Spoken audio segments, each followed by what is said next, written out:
Good evening, ladies and gentlemen. Welcome once again to Bridgeport Field, Winchester, Virginia, on the Winchester Royals and Valley Baseball League action. All summer long tonight, the Royals play hosts to the Front Royal Cardinals. Again, off to a late start tonight because of weather issues, but the good news is we're starting half an hour earlier than we did last night, 45 minutes earlier than we did last night. The Royals saw their two-game winning streak come crashing down last night, a 6-3 loss to the Covington Lumberjacks, a game where the Royals left 15 guys on base. This Front Royal team, they were washed out against Harrisonburg. That game has been moved to July the 15th for all you Front Royal fans.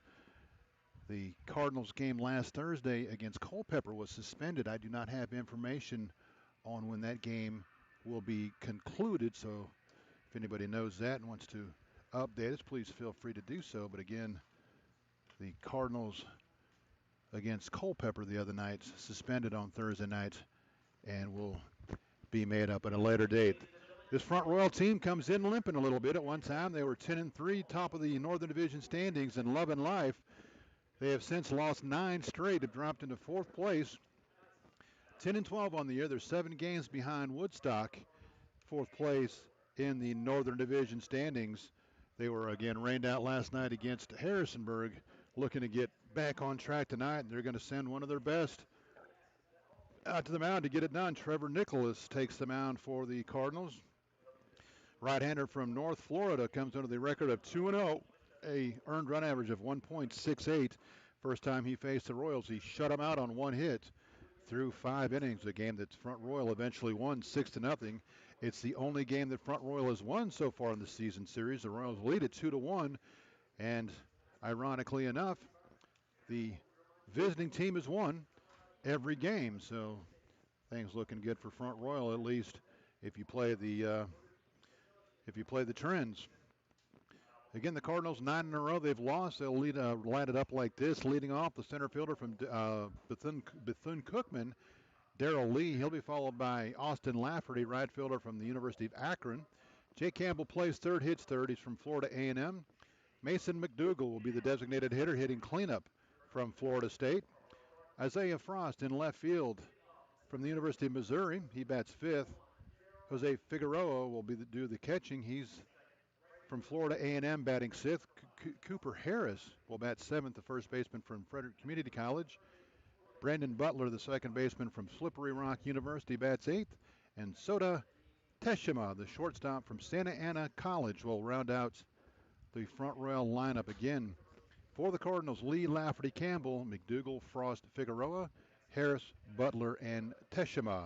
And again on the mound for Front Royal, Trevor Nichols, making his 4th start, 4th appearance. For the Winchester Royals, they'll line up like this. They got some bad news today for those of you that were with us last night. Bodie Pullen left the game injured. He has a broken foot and will not be able to return this summer. So the Royals lose important part of their outfield crew, but they'll piece it together like this tonight. For the Royals, leading off, center fielder from St. John's River State College, Connor Guy.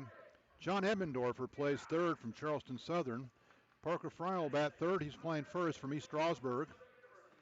Todd Abraham will be the cleanup hitter, second baseman from Binghamton University. His school teammate, Ian Kaiser, plays right, bats fifth. He's also from Binghamton. And speaking of Binghamton, batting sixth, the designated hitter, Jake Daly. He will follow his 2 teammates, also from Binghamton University. A.J. Labruciano will play shortstop from Rider University. He bats 7th. Ty Broughton, the catcher from Hood College, bats 8th.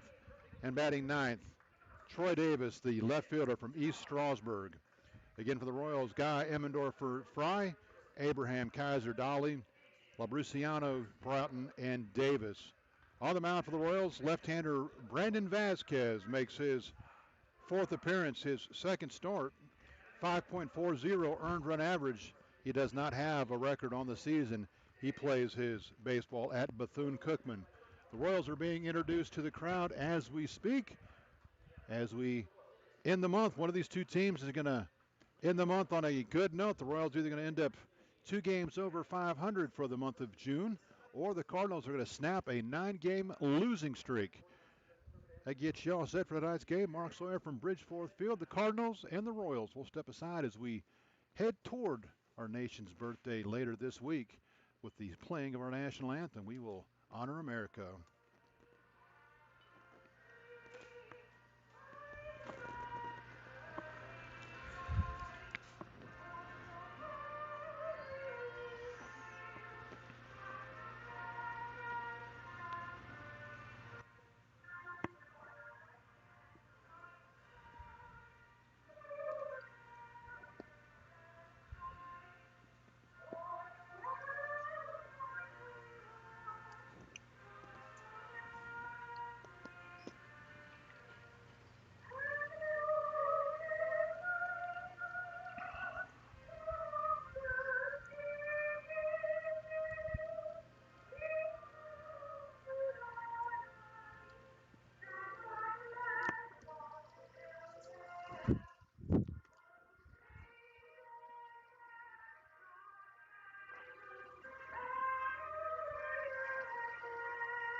Tonight's Royals-Cardinals game, a makeup of a rainout here earlier in the season from Saturday the 14th. So they're just their second time, the Front Royals here in town this year. They'll be back one more time this season, and that will be Friday, July the 11th.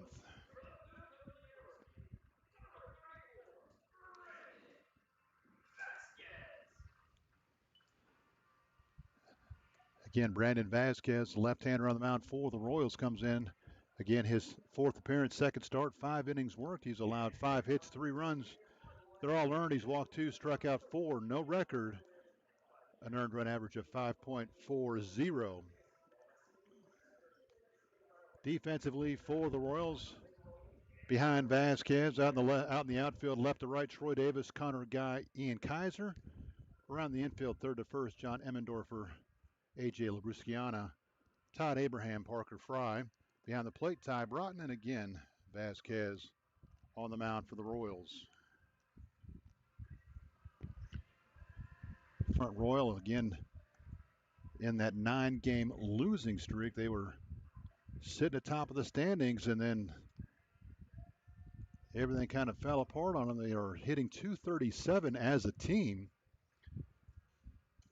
They lead the league with a mind-boggling 68 stolen bases on the year. They are 68 for 82. So if somebody wearing red gets down to first base, pretty good chance they're taking off, except for they're not wearing red tonight. They're wearing gray tops.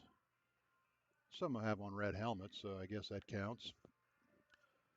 Vasquez finishing up his warm-up tosses. We're about ready to go. Again, makeup game tonight, makeup Monday. Other games on tap for tonight's. Newmarket is at Culpeper. They are in the bottom of the first. Stanton at Charlottesville. They're in the bottom of the first. Strasburg at Percival. Also bottom of the first. No score in any of those games. Leading off for the Cardinals, center fielder from Bethune-Cookman, Darrell Lee. Lee, a .244 hitter, his 13th game, 11 for 45. 3 home runs, 6 RBIs.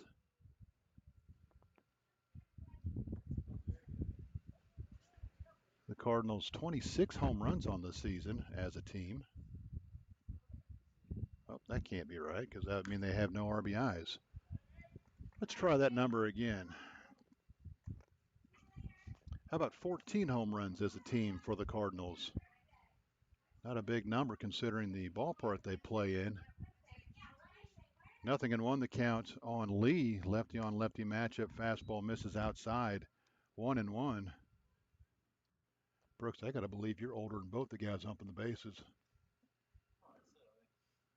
Holy cow.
Swung on and missed, and that will do it. As McDougal will strike out 2 in the inning, but the Cardinals a 2-out home run off the bat of Jay Campbell for the Cardinals in the first. A run on a hit, no errors, nobody left. Your score after a half an inning.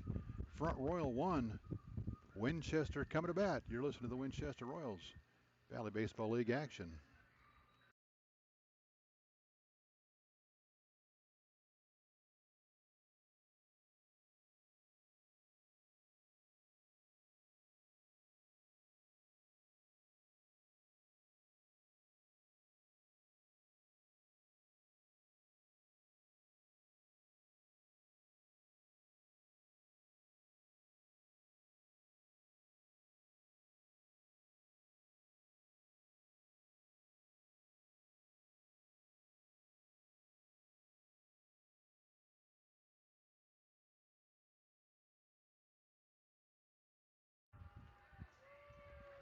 Trevor Nicholas on the mound for the Front Royal Cardinals.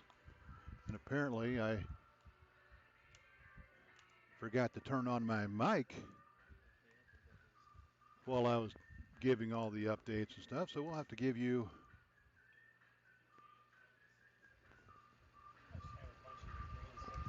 the starting lineups again.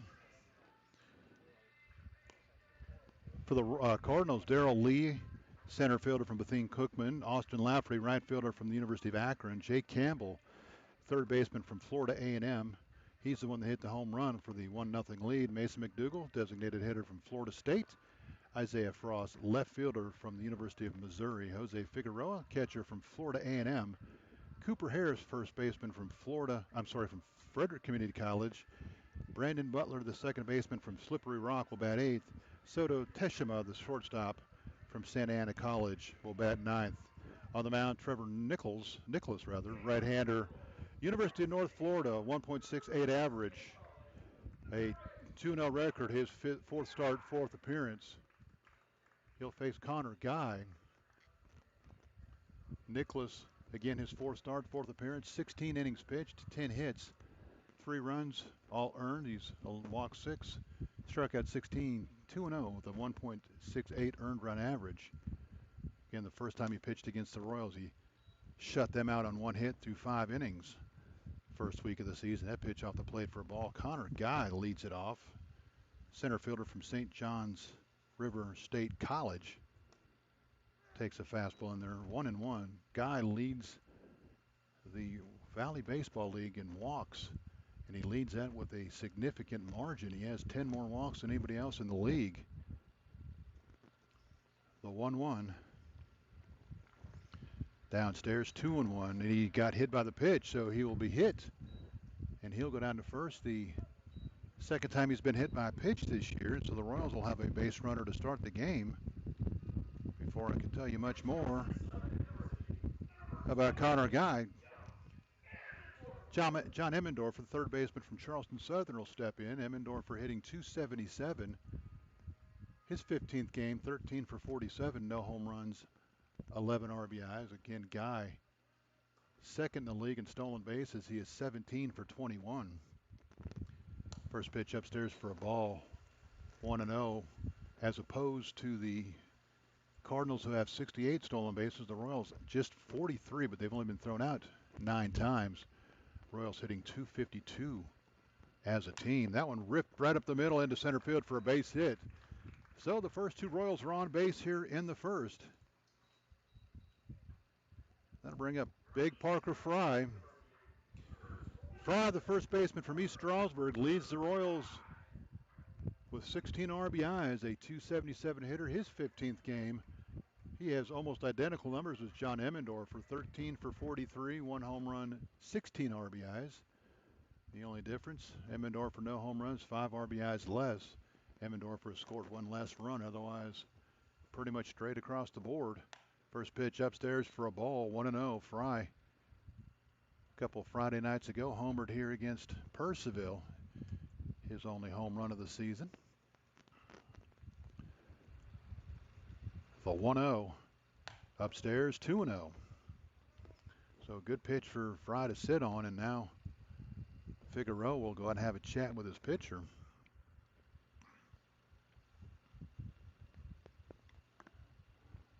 just underway. Bottom half of the first, the Cardinals got a 1-run lead thanks to a 2-out home run from Jay Campbell, his second of the season.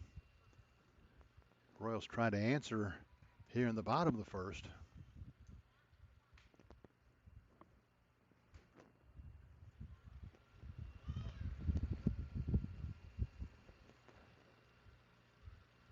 Nicholas sets the 2-0. That'll miss outside, 3-0. Fastball just off the corner, didn't miss by much. Fry way ahead in the count here. Let's see if they turn him loose, 3-0. Check of the runners, the 3-0. Right down the middle, he took it all the way, 3-1.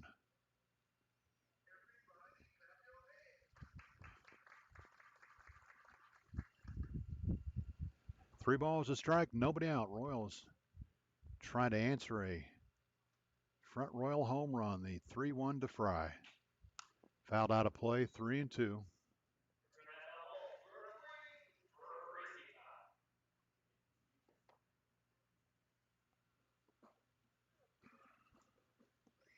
Three balls, two strikes. Guy at second, Emmendorfer at first.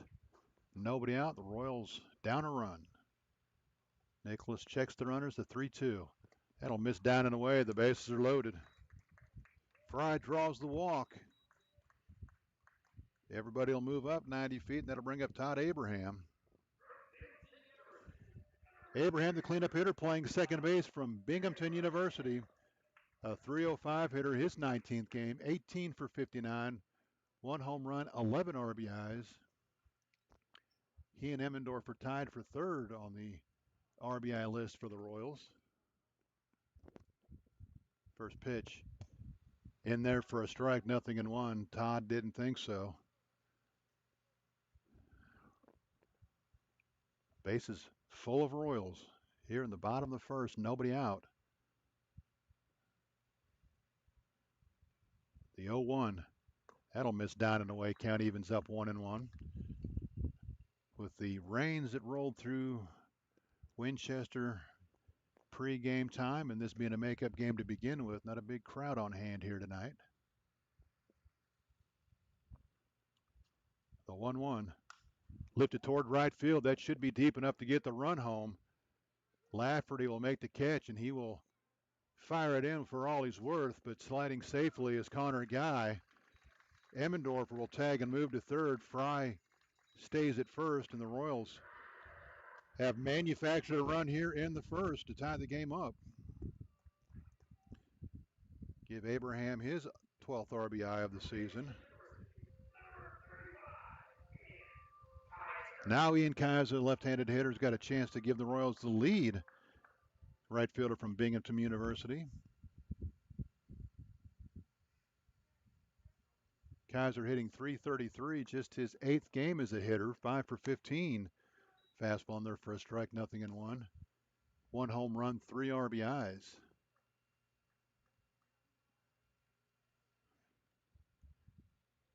See if the Royals try to stay out of a double play here. The 0-1 will miss outside, 1-1. Fry not a big stolen base threat down at first. Just 1 for 1 in stolen base attempts for the summer thus far. The 1-1 popped it up. I don't know if that's going to be deep enough. Lafferty's coming in. He's going to make the catch in shallow right field. The tag, the throw home, and he will be bluffing all the way, and it's a good throw from Lafferty. Emmendorfer just trying to draw the throw and see if he couldn't get an error somewhere, but Kaiser can't hit it deep enough to get the runner in, and that'll bring up Jake Dolly, designated hitter from Binghamton University. Dolly on the season 0 for 2, no home runs, no RBIs, just 2 at-bats. First pitch, slider in there for a strike, 0-1, and the Royals facing a similar situation to what they did last night. They got the guys on, but just one sacrifice fly to produce 1 run. The 0-1 swung on and missed, 0-2. Dolly down in the count, 0-2.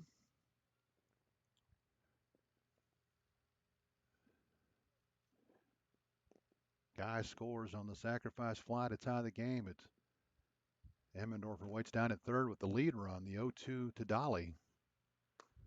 Just misses down and away. 1-2 the count.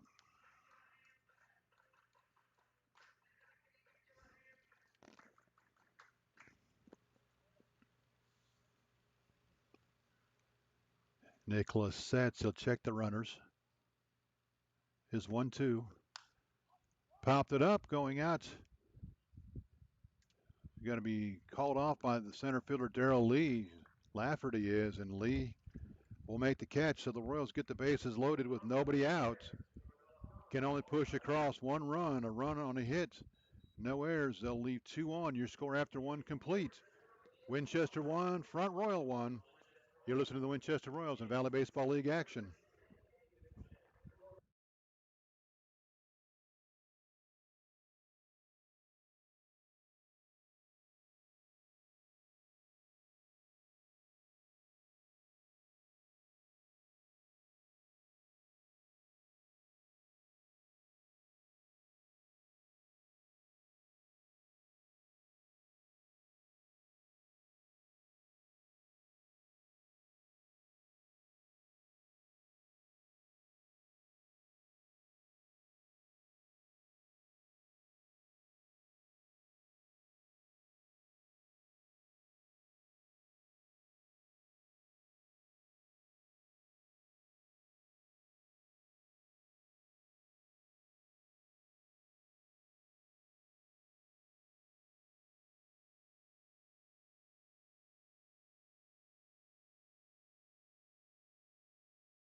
Welcome back to Bridgeforth Field, Winchester, Virginia, home of the Winchester Royals and Valley Baseball League action. We go to the second. Royals and Cardinals 1-1 after 1. Vasquez back to the mound for the Royals will face 5, 6, 7, Frost, Figueroa, and Harris to hit for Front Royal here in the top of the second. Isaiah Frost, a left fielder from the University of Missouri, a .233 hitter, his 18th game, 14 for 61 home run, 10 RBIs. Frost, a good one to keep off the bases, 11 for 12 in stolen base attempts. Left-handed hitting outfielder to start the inning for the Cardinals. First pitch misses inside, 1-0.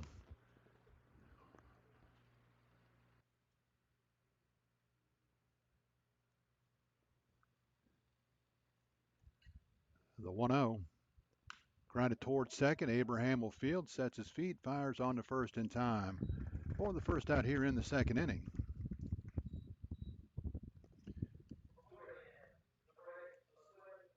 I bring up Jose Figueroa, the catcher from Florida A&M. Figueroa, a .225 hitter, his 15th game, 9 for 40.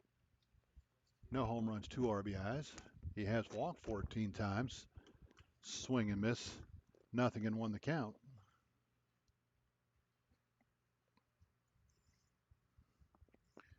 Some of our friends from Front Royal have made the trip across the bridges and are hanging out behind the Cardinals dugout. The 0-1 will miss outside. 1-1 the count.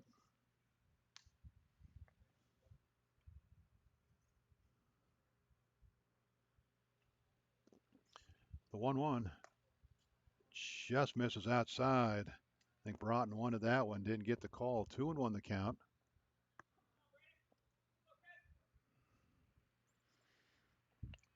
Vasquez has his sign, the 2-1 delivery. That'll miss down and in and go all the way to the backstop. 3-1 the count. Figueroa, no stolen bases on the season or attempts for the Cardinals. The 3-1, that'll miss down and away. Ball 4, so a 1-out walk to Figueroa here in the Front Royal second.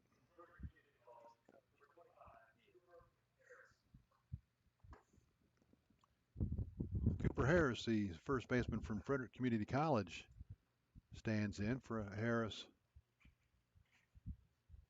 Right-handed hitting first baseman. First pitch swung on and missed, 0-1.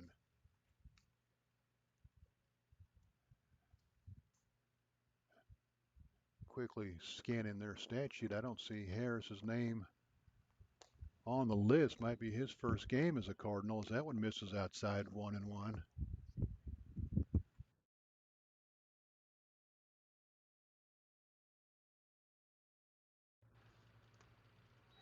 Slider's going to kick all the way to the backstop. It'll be ball 2, and Figueroa is going to move up on the wild pitch. Try to get him to chase one down and in, and Broughton was unable to knock it down.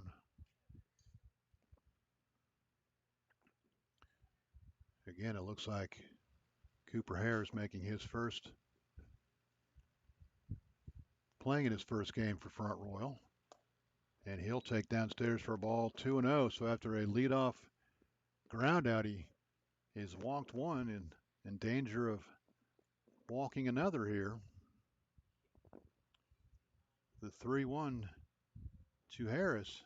Grounded toward third. Up with it is Emmendorfer. Long throw to first in time to retire Harris. So Harris goes to work on a 3-1 pitch and grounds it right to Emmendorfer at third, and that'll bring up Brandon Butler, the second baseman. Butler plays his baseball at Slippery Rock University, a .250 hitter, his 13th game. 10 for 40, 1 home run, 10 RBIs. Looking to put the Cardinals right back on top here. That pitch down and away, 1-0. So Vasquez able to come back on a 3-1 pitch and get Harris out for a big second out here in the inning. Vasquez sets. He'll take a look at the runner at second, the 1-0. That's going to be down. Well, would have been down and in, but he swung at it, so the count evens up 1-1. I think Butler helped him out there, chasing one down and in.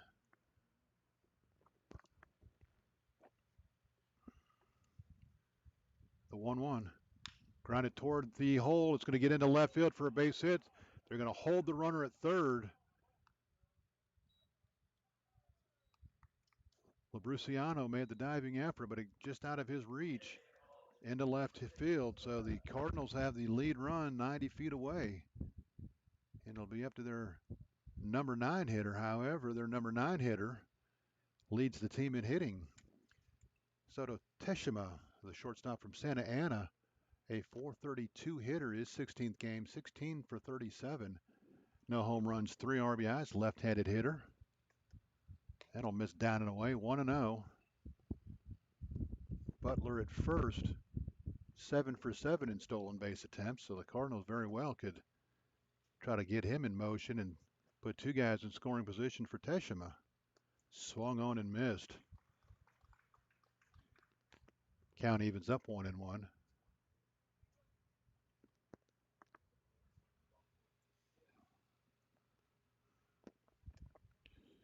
Lefty on lefty matchup. Vasquez trying to work out of a jam. He swings and misses it. A slider down and away. So Vasquez a pitch away from getting out of it here. He'll come set. He'll check the runners. The 1-2. Swung on and missed, but it got away from the catcher. It's going to be, what's the home plate umpire saying? The home plate umpire was holding his hand out. It's going to be a strikeout. He's going to reach on the wild pitch. The ball got down the line. There was no shot of Broughton throwing him out, but the home plate umpire was holding out his right hand like he was making a call of some sort, but he did not, so everybody's safe. And Darrell Lee, who struck out to start the game, is going to hit with the bases loaded and 2 outs. That's in there for a strike, 0-1. A couple of wild pitches here in the inning have cost Vasquez a little bit.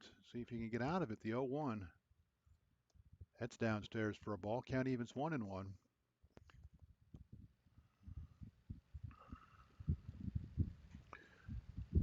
Teshima will go as the 3rd strikeout of the game, but he reaches on the wild pitch, the 1-1. That's in there for a strike, 1-2. And again, a 1-2 count chance to get out of the inning. And Lee didn't like that call much at all as he walking around the batter's circle, shaking his head. The 1-2. That's down and away. Count evens up 2-2. Tried to get him to chase that slider down and away. Lee laid off of it.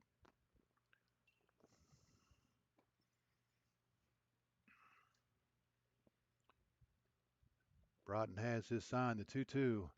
Lifted towards center field. Should be easy for Guy. He's tracking it. Will range over into left center and make the catch. So, like the Royals in the bottom of the first, the Cardinals load them up, but can't push anything across. No runs to hit, no errors. The Cardinals will leave 3 on. Your score after an inning and a half. Winchester 1, Front Royal 1. You're listening to the Winchester Royals of Valley Baseball League action.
Welcome back to Bridgeforth Field, Winchester, Virginia. We go to the bottom of the second inning. 1-1's your score.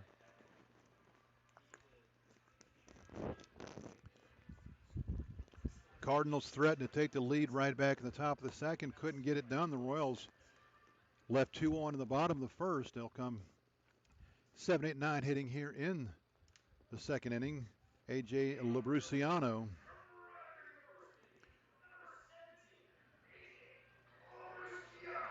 Labruciano, the shortstop from Ryder tonight, a 130 hitter, playing in his 11th game, 3 for 23, no home runs, 3 RBIs.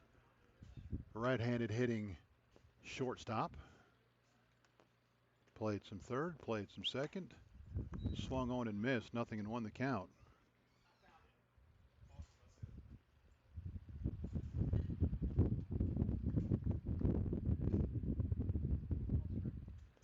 The 0-1 in there for a strike, nothing and 2.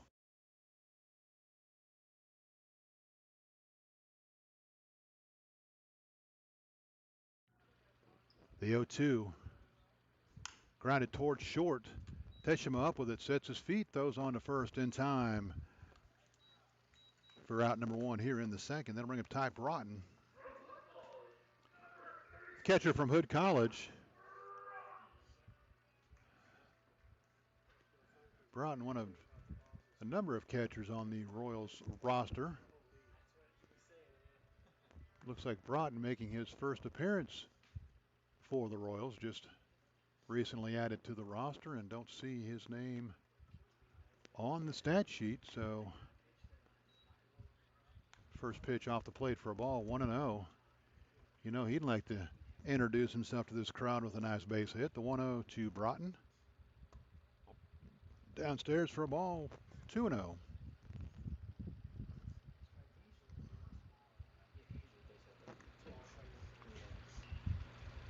The 2-1 fouled out of play. Now it's 2-1.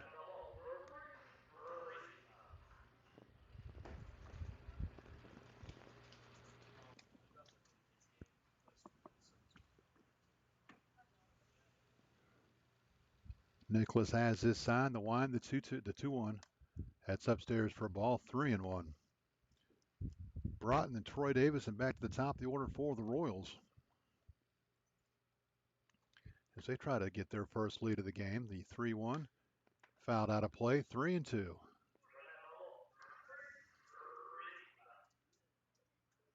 Again, another late start here from Bridgeforth, but we're already further along than we were this time last night as we were still waiting for the rains to stop. The 3-2 popped it up toward right, going out is Harris, coming in is Lafferty. Lafferty will call everybody off, and he'll make the catch in shallow right field for out number 2 here in the Royals' second.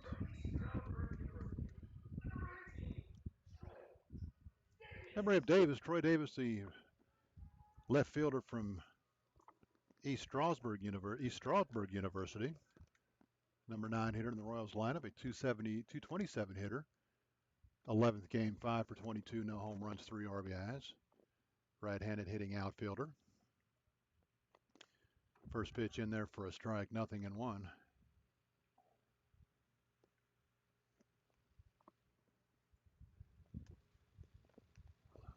The line, the 0-1. That'll miss upstairs. Count evens 1-1.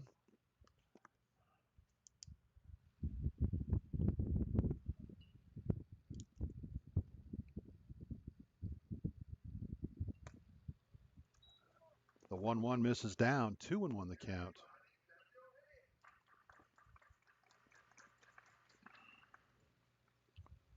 Davis trying to get the Royals back to the top of the order. Nicholas has his sign, the 2-1. Grounded toward third. Campbell up with it, sets his feet, fires on to first. Good strong throw, and the Royals go in order here in the second. Nothing doing for Winchester. We go to the third. Your score, Front Royal 1, Winchester 1. You're listening to the Winchester Royals and Valley Baseball League action.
Welcome back to Bridgeforth Field, Winchester, Virginia, home of the Winchester Royals. We go to the third.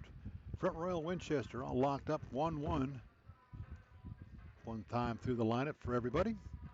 Brandon Vasquez back to the mound for the Royals. Has given up a solo home run. Got himself into a little bit of a bases-loaded jam in the second, but able to get out of it with a fly ball. 2 in the inning. 2-3-4 to hit for the Cardinals here in the third. Lafferty, Campbell, McDougal.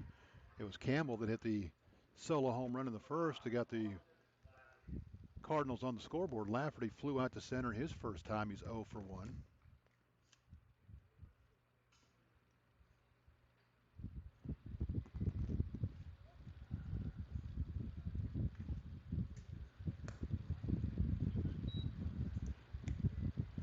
First pitch off the plate for a ball, 1-0.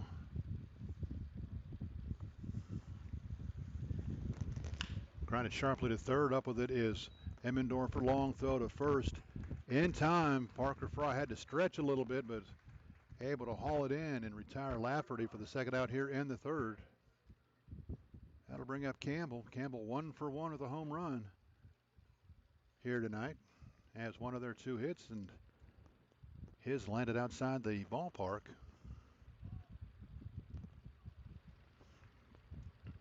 First pitch to Campbell.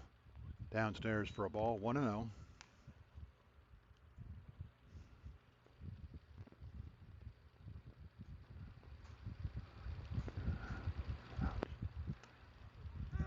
The 1-0 catches the outside corner. In all honesty, and I think Campbell might agree with me, the first pitch was better than the second pitch. But the count evens up 1-1. The 1-1 misses way outside. Looked like it slipped out of his hand and went all the way to the backstop. 2-1 the count. 2 balls a strike, 1 out. Top of the third. That'll miss outside. 3-1. Trying to get that outside corner, and he's missed with a couple well outside here to run the count to 3-1. That'll miss outside, ball 4. So he missed with 4 outside, and Campbell will draw the walk. He'll be there with 1 out for McDougal, who struck out his first time up.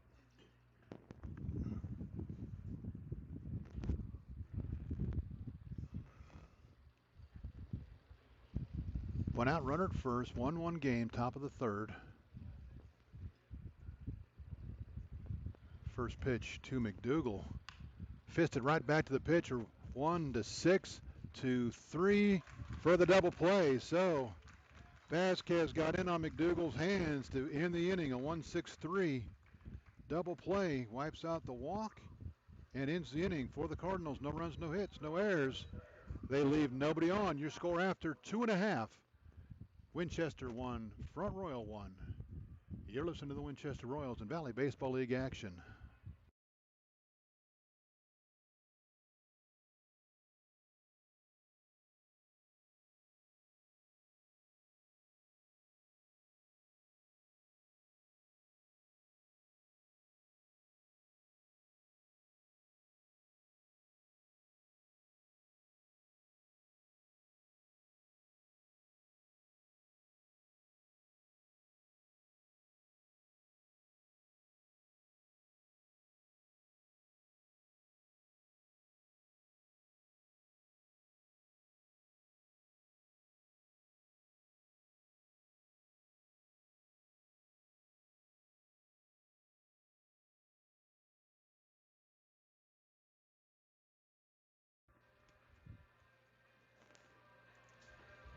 We go to the third from Bridgeforth Field, the bottom of the third, that is.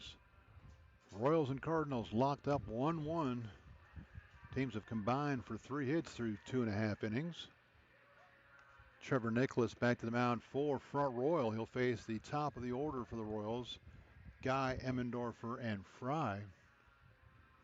Guy, we mentioned, leads the league with 30 walks, which is 10 ahead of anybody else. Guy, a .324 hitter, playing his 23rd game, 22 for 68, 1 home run, 6 RBIs. And probably the biggest stolen base threat on the Royals roster. First pitch to Guy with Jamie Padilla not available for the time being. Padilla 9 for 11 in stolen bases, but the 1-0 to Guy, that'll miss outside. 2-0. Guy was hit by a pitch his first time up. Came around to score the Royals' only run of the game. The 2-0 downstairs for a ball, 3-0, and Guy's a pitch away from drawing his league-leading 31st walk, and before that happens, we're going to have a visit from the Cardinal dugout to have a chat with Nicholas. We'll cruise over here and take a look at some out-of-town scores, see what we got going on. Culpeper beating up on Newmarket. That's 6-2 there in the bottom of the third. Stanton, Charlottesville, top of the fourth. They're 2-2. And Purcellville leads Strasburg 2-0. They are in the bottom of the fourth. And we are with a quick game going on. We're catching up to some of those games real quick. So 3-0 the count on Connor Guy.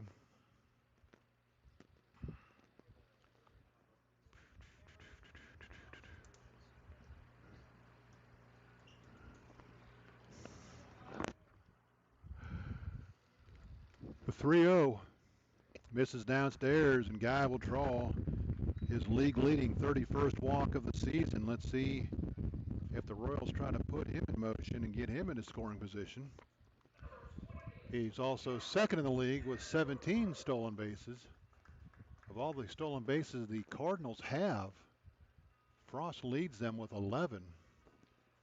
Looks like everybody just about has a stolen base or a couple for Front Royal, but nobody with huge numbers.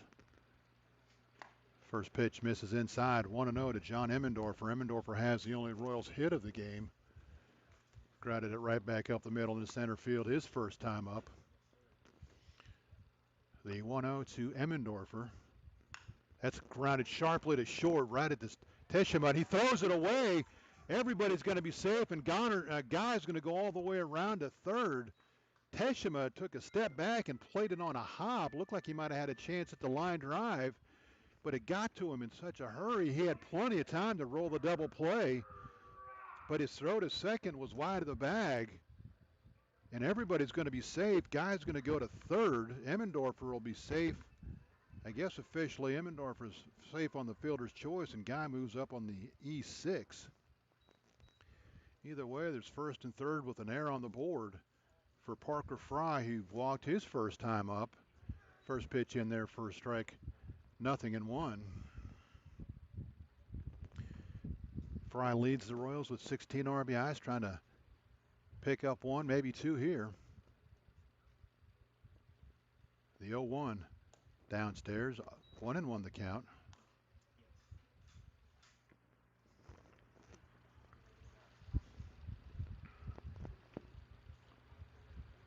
Teshima had all kinds of time to turn the 6-4-3 double play, and he just rushed his throw and threw it away, and the Royals are in business here in the third. Fouled out of play, 1-2. Emmendorfer down at first, just 2 for 2 in stolen bases on the season, but not normally hitting in the number 2 hole. So see if the Royals have a different plan of action here with him at first and nobody out. The 1-2, strike 3 called. He took a slider in there, and Fry's down on strikes. Parker got caught looking for something that didn't come. And that'll bring up Todd Abraham. Abraham drove in the only Royals run with the sacrifice fly in the first. Chance to duplicate that here and give the Royals the lead.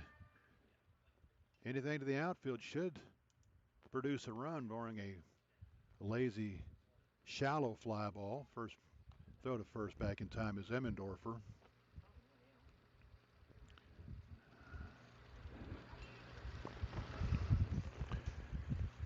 Abraham's 12th RBI in the first inning.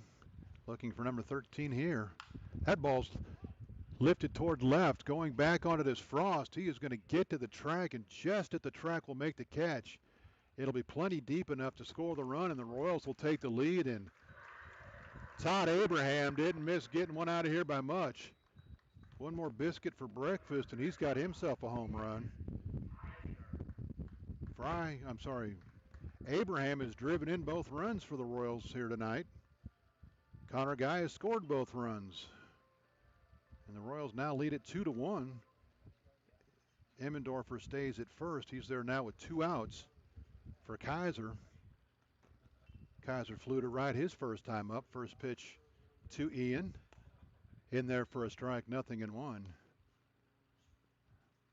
Abraham just got under that. Otherwise, we'll be talking about his 3-run home run, and everybody forgot about the one that Campbell hit. The 0-1 lifted foul and out of play. 0-2 the count on Ian Kaiser.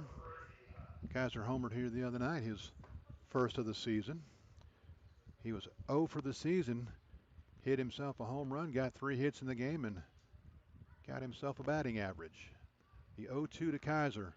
Grounded towards second base. Up with it is Butler. Butler will flip it to first to retire the side. But the Royals scratch across another run and take the lead. They get a run on no hits. There were no errors. They leave a runner on. Your score after 3 complete. Winchester 2, Front Royal 1. You're listening to the Winchester Royals in Valley Baseball League action.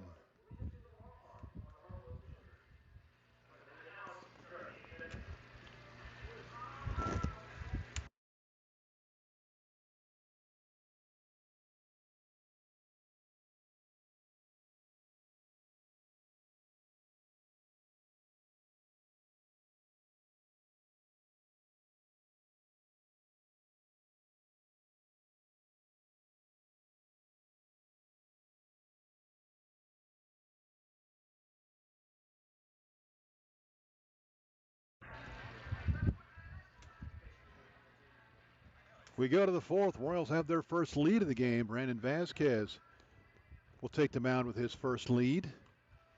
A 2-1 lead for the Royals. He'll face 5, 6, 7 to hit here in the fourth. The same trio that started the second inning for the Cardinals: Frost, Figueroa, and Harris. The second inning that got a little hairy for Vasquez before he was able to get out of it with no damage done.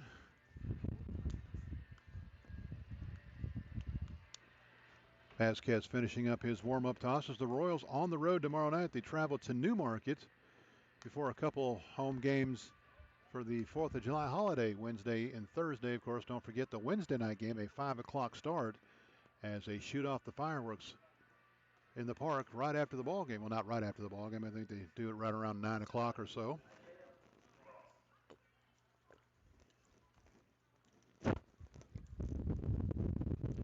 Isaiah Frost, 0 for 1. He grounded to second his first time. Again, he's a good one to keep off the bases with his 11 stolen bases on the season. First pitch to Isaiah, grounded right to short. AJ up with it. He'll flip to first in time, and I think Isaiah is going to need a new bat because I think that one splintered on him.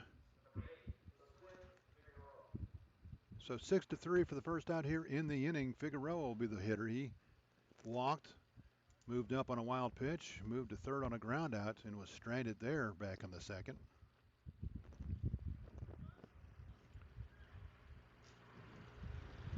Vasquez's first pitch, swung on and missed, pulled the string. Figueroa out in front, 0-1.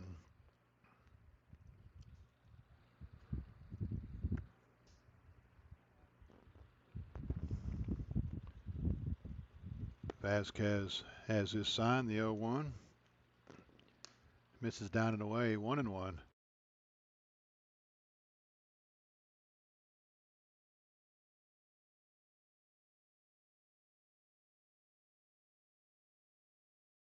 The 1-1 will miss down and away, 2-1.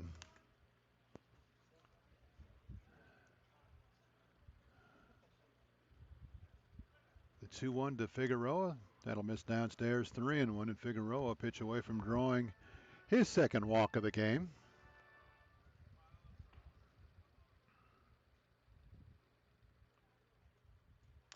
Tap toward third. Emmendorfer plays the big hop. Long throw, dug out by Parker Fry to retire Figueroa. 5-3 on the 3-1 pitch. That'll bring up Cooper Harris. He's 0 for 1, grounded to third his first time. Nice job by Emmendorfer to wait for the big hop to come down to him, and strong throw to first for the second out here in the Cardinals' fourth. Vasquez trying to get his first 1-2-3 inning. They can ask for help down the line. He said no, he did not go.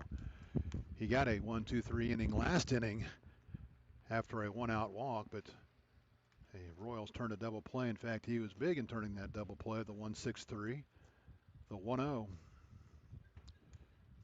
That'll miss down and away, 2-0. 2 runs a hit for the Royals, 1 run, 2 hits, 1 error for the Cardinals. As we play in here in the top half of the fourth, 2 outs, nobody on for Front Royal. That ball lifted toward left. That's going to be trouble. It is down for a fair ball. It's just inside the line, and Davis is going to get to it in good shape, and a good strong throw to second to hold Harris to a single. And I don't know if Harris was running hard out of the box, or if he thought that was foul, but where that landed, and by the time Davis got to it, I would have thought that he would have had plenty of time to cruise into second for a double, but Davis holds him to a single, and that'll bring up Brandon Butler, who singled his first time up, 1 for 1. Third hit of the game for the Cardinals. Lifted toward right, should be easy for Kaiser. He's on his horse, and he'll track it down. Just shy of the right field line, maybe not as easy as I made it sound, but he runs it down, and that'll end the inning for Front Royal. No runs a hit, no errors. They leave a runner on. Your score after 3.5. Winchester 2, Front Royal 1. You're listening to the Winchester Royals and Valley Baseball League action.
Welcome back to Bridgeforth Field. We go to the bottom of the fourth. Royals lead it by a run. 6, 7, 8 to hit for the Royals here in the fourth. Jake Daly flew to center field his first time up 0 for 1. First pitch off the plate for ball 1-0, looking for his first hit as a Royal. The 1-0, that's upstairs 2-0. The Newmarket Rebels last night snapped their 8-game losing streak by knocking off Culpeper. Well, the Cavaliers not happy about that. They're returning the favor tonight. The 2-0 foul tipped at the plate off of the front Royal catcher, Figueroa. The home plate umpire will grab the ball and take it out to the pitcher and chat with him and see how his summer's going and give Figueroa a couple minutes to regain his composure. Anyway, Culpeper leads Newmarket 8-2. They're in the top of the fourth. Stanton, Charlottesville, bottom of the fourth. They're 2-2. And Purcellville beating up on Strasburg so far. Top of the fifth, Purcellville 5, Strasburg nothing. That works in the favor of the Royals. Should they be able to hold on as the Royals trying to catch Strasburg for second place. The Royals had a chance to gain some ground last night with Strasburg playing a doubleheader, but with them splitting their doubleheader and the Royals losing a game, the 2-1. Line toward right, and that's going to dump in for a base hit, and Jake Daly has a batting average. His first hit as a Royal, and he'll lead off the fourth with the Royals' second hit of the game. He's swinging away and swings a slider down and away. And one of those where he started to swing, decided he didn't want to, but couldn't stop. 0-1 the count. The 0-1 to AJ, and he'll take a pitch down and away. 1-1. He has shown no indications of any thoughts about bunting. Daly on first for the first time, so you know he's hasn't stolen any bases. That's going to get away, and Daly's going to cruise into second. We'll see how they scored. It looked like Figueroa got crossed up. He got a glove on it, but it looked like he was trying to catch a pitch that wasn't coming. Kicked off his glove and went all the way to the backstop.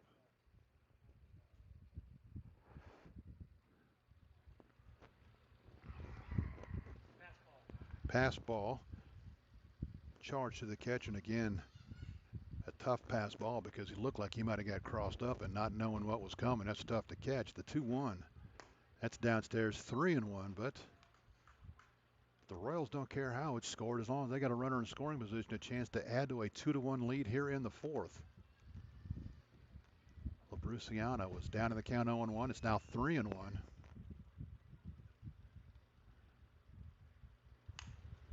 Fisted toward third. Campbell up with it, checks the runner, throws on to first in time. So AJ offers to the pitch in on his hands and tops it over to Jay Campbell at third for the first out here in the inning. That'll bring up Ty Broughton. Broughton 0 for 1. He flew to right his first time up, looking for his first hit as a Royal, but just his second at bat.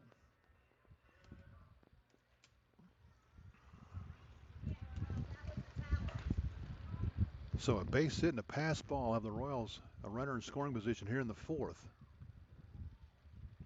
Slider down and away, 1-0. Looks like a couple Cardinals up doing some exercises. Look like they got a left-hander up and playing catch, maybe getting some in-between starts work. He's not throwing to a catcher. The 1-0 in there for a strike, 1-1.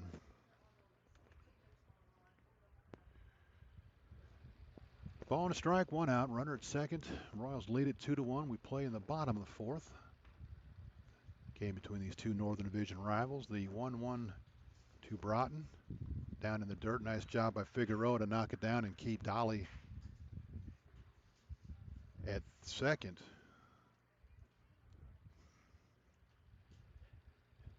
Jake Daly, I guess, at second base.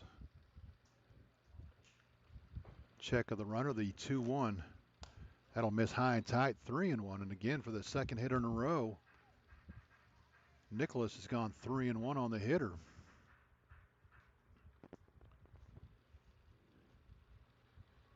Check of the runner, the 3-1. That'll miss. Oh, they called it a strike. Broughton was headed toward first. Looked like it was down and in. He said he got the inside corner. Runs the count full, 3-2. Broughton just gave the home plate umpire that look like, make sure we get that pitch when I'm behind the plate. The 3-2. That's down and away, ball 4. So Broughton does indeed draw the walk. It just took one pitch longer than he thought it would. That'll bring up Troy Davis. Davis grinded to third his first time up.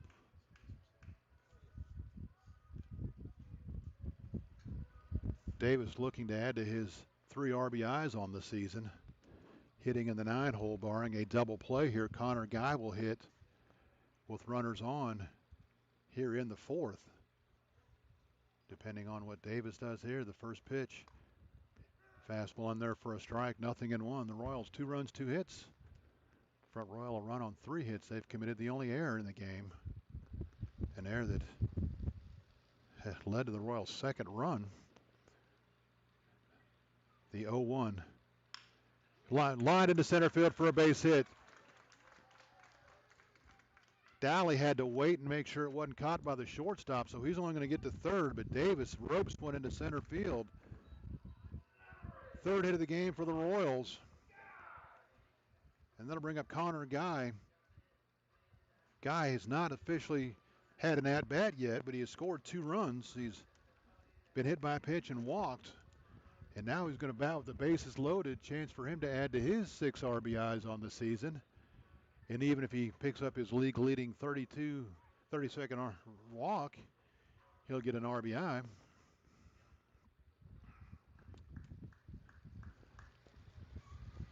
Connor Guy, John Emmendorfer, then the middle of the order. The Royals trying to add to a 2-1 lead here in the 4th. First pitch to Guy. Popped it up, going back. Campbell and Teshima coming in is Frost. Frost will make the catch in foul territory right along the left field line. And Guy, first pitch swinging, pops up to left. Does not get any of the runners moved up. And that'll leave it up to John Emmendorfer. Emmendorfer 1 for 2. Single in the first. Reached on a fielder's choice that led to the error for Front Royal in the second and the third rather. I think Connor got a little anxious there. Maybe went to hacking at a pitch he wasn't wanting. First pitch to Emmendorfer. Downstairs, hops to the catcher, and Figueroa, a nice job to knock it down and keep it in front of him. The Royals have already left 3 on here tonight. Just one of those in scoring position in the first. They have the bases loaded here in the 4th, trying to add to a 2-1 lead. The 1-0 to Emmendorfer. That's in there for a strike. Count evens up 1-1.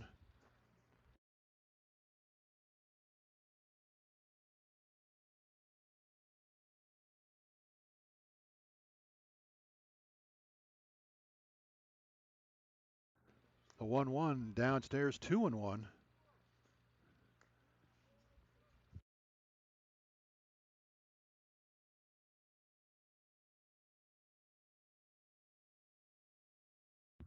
Two balls, a strike, 2 outs. Emmendorfer trying to add to a 2-1 lead for Winchester. Nicholas sets the 2-1. Tap foul just beyond the Royals dugout. Down the left field side.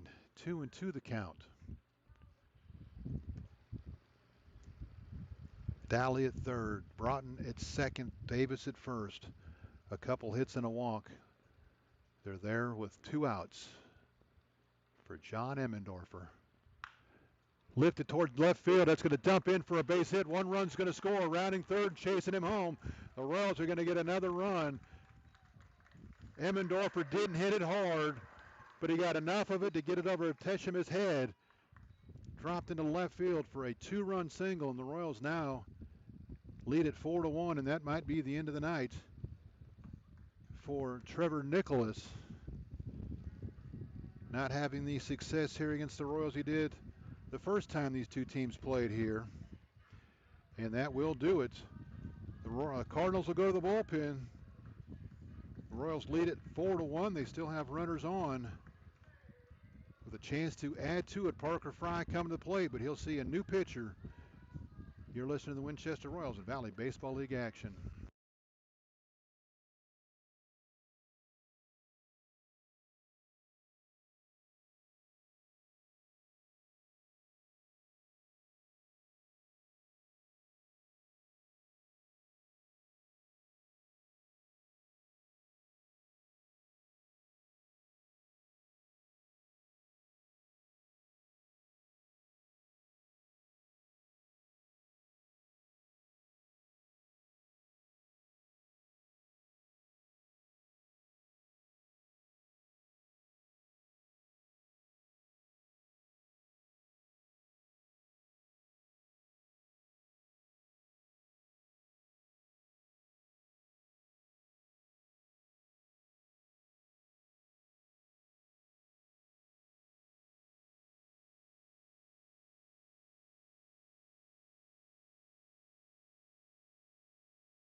New front royal pitcher from Seton Hall University, Santino Diolis.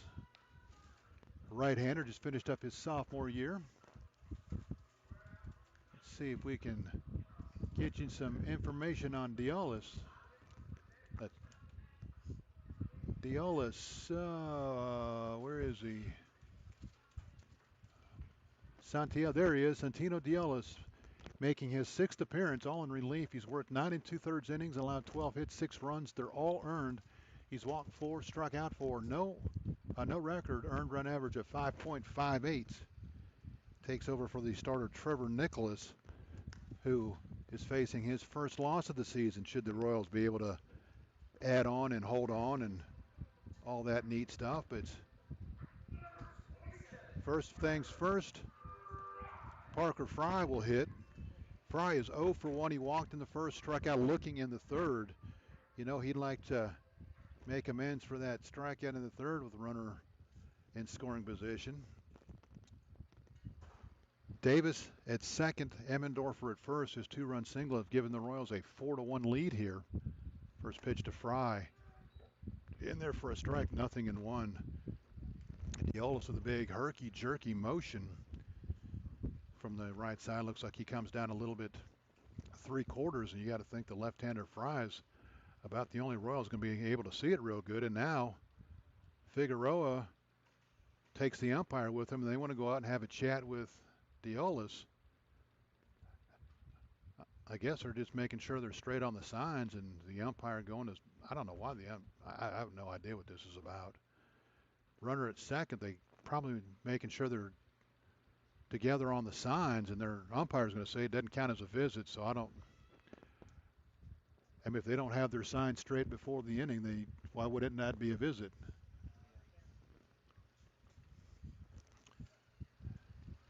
But he immediately got up, asked the umpire, and the umpire went with him to listen in on what they were talking about. First, the 0-1 inside. Fry has to scoot back to avoid being hit. 1-1 the count to the Royals.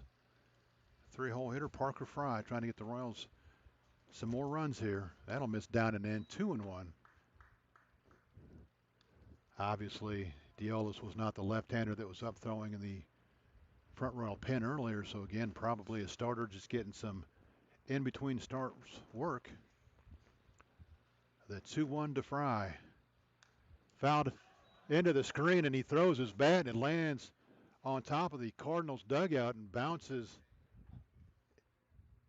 off the dugout. And fortunately for everybody, it didn't go into the stands. It went beyond the stands.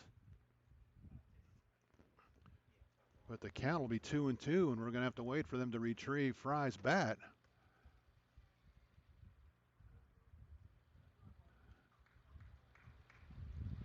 And Todd Abraham, being the teammate he is, brings out the pine tar and says, "Here, you need some of this?" Fry says, "No, I just need my bat." So the bat's been retrieved. They're getting it back to Fry, and he'll hit now 2-2 with 2 outs. Royals have 2 runs in the inning. Jake Daly single to lead off the inning. He's come in to score along with Ty Broughton, who walked. The Royals have added to a 2-1 lead and now lead at 4-1.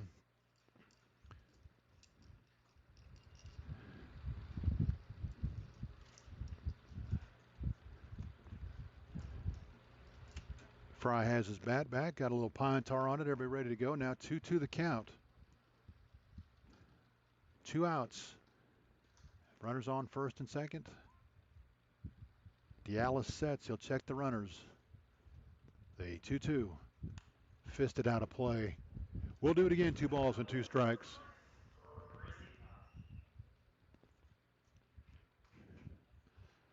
Two balls, 2 strikes, 2 outs. The Royals have out hit the Cardinals now 4-3.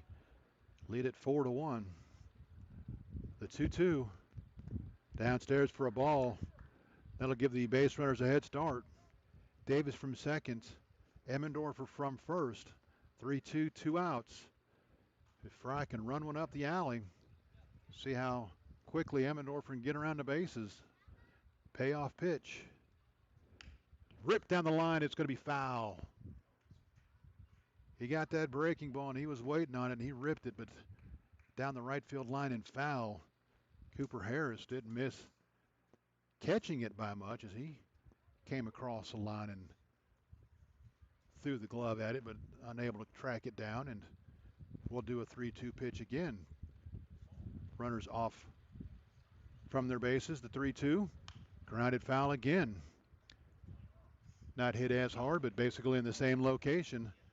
The count remains 3-2. Fry possibly swinging at a couple of ball fours, but certainly better than being called out on strikes, and I'm sure he'd rather drive one in the alley than walk anyway. The 3-2. Downstairs, ball 4. So Fry wins the battle, draws his second walk of the game, and now Todd Abraham will hit with the bases loaded. Second time the Royals have had the bases loaded here tonight.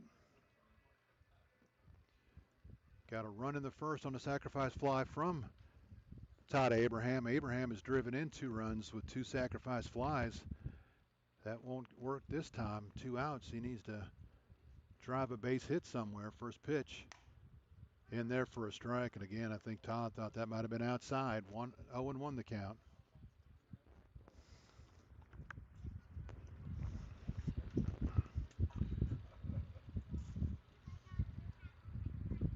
Dialis sets the 0-1. That's going to miss over his head, and a nice job by Figueroa to come out of the crouch and catch that one before it flew to the backstop, giving the Royals another run.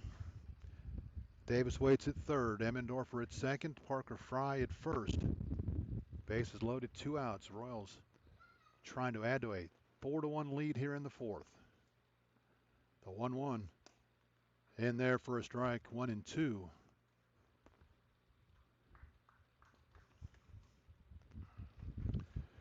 Now the base runners will be off on the swing. They see Abraham swing and they'll be going. The set checks the runners. The 1-2. Slider down and away. Try to get him to chase, and Abraham wouldn't. 2-2 the count.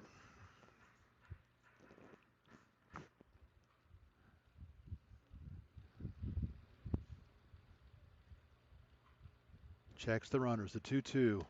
That'll miss high and away. 3-2. Now he's run it full. And again, the base runners will get the head start. Davis from third. Emmendorfer from second. Parker Fry from first. 3-2, 2 outs. Abraham trying to drive him in. Dialis sets the 3-2. Foul tipped into the catcher's glove, and Abraham down on strikes. So Dialis does his job. He walks the first hitter he faces, but strikes out Abraham. 2 in the inning. For the Royals, there were 2 runs on 3 hits. No errors. And they will leave them loaded. 6 left on after 4 innings. Your score after 4 complete. Winchester 4. Front Royal 1. You're listening to the Winchester Royals and Valley Baseball League action.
We go to the fifth. The Royals will go to the bullpen. And now I see what's going on. Apparently the home plate umpire getting a little overheated. They're out there trying to cool him off with some water and a wet towel, and wondered what was going on out there. The Royals will go to the bullpen. Michael Burnley on in relief. Vasquez gives the Royals a nice start, but he will not qualify for the win. Burnley, the right-hander from Shepherd College, takes over. He'll face 9-1-2 here in the Cardinals' fifth.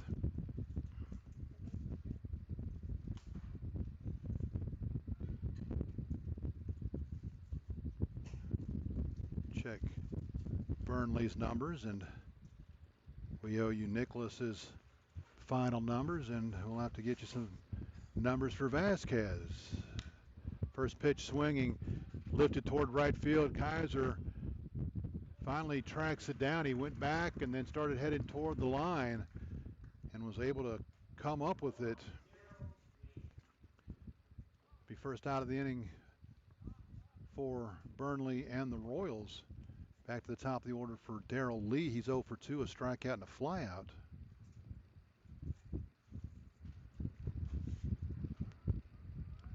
Again, if you are in the Winchester area and not doing anything on Thursday, big game between the Royals and the league-leading Woodstock River Bandits. That pitch in there for a strike, 0-1. And, of course, fireworks after the game, so a good day to come hang out at the park and see some baseball and some wonderful fireworks. The 0-1 from Burnley.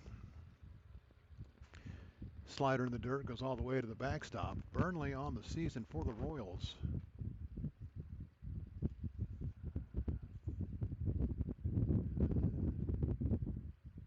Making his fifth appearance, all in relief. 8 2/3 innings, has allowed 9 hits, 13 runs. They're all earned. 6 walks, 11 strikeouts. No record earned run average of 13.50. That 1-1 in there for a strike. 1-2 the count.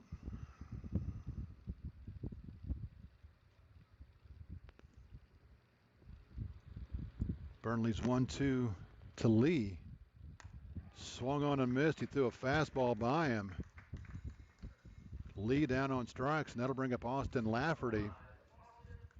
Lafferty 0 for 2 on the night. Flew to center and grounded to third.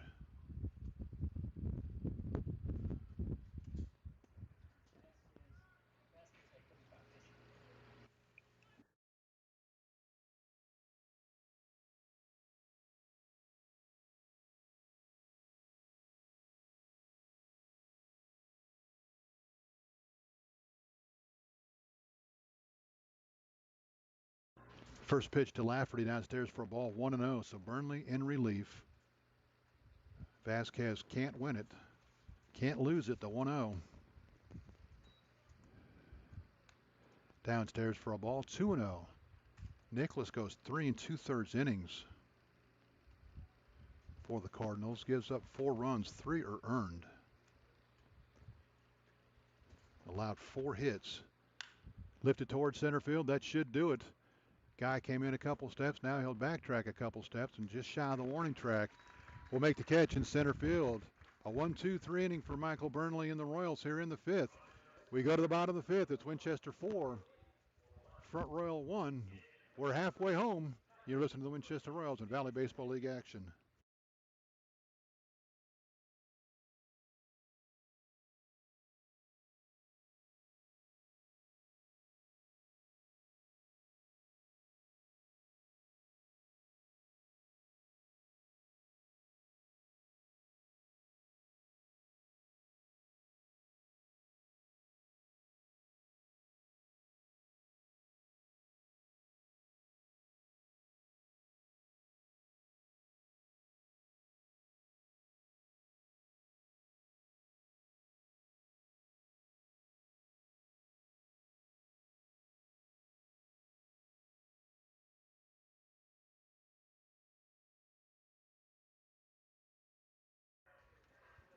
Welcome back to Bridgeforth Field, Winchester, Virginia, home of the Winchester Royals and Valley Baseball League action. Mark Sawyer on the call of tonight's game between these two Northern Division rivals, Cardinals and the Winchester Royals. We have played 4.5.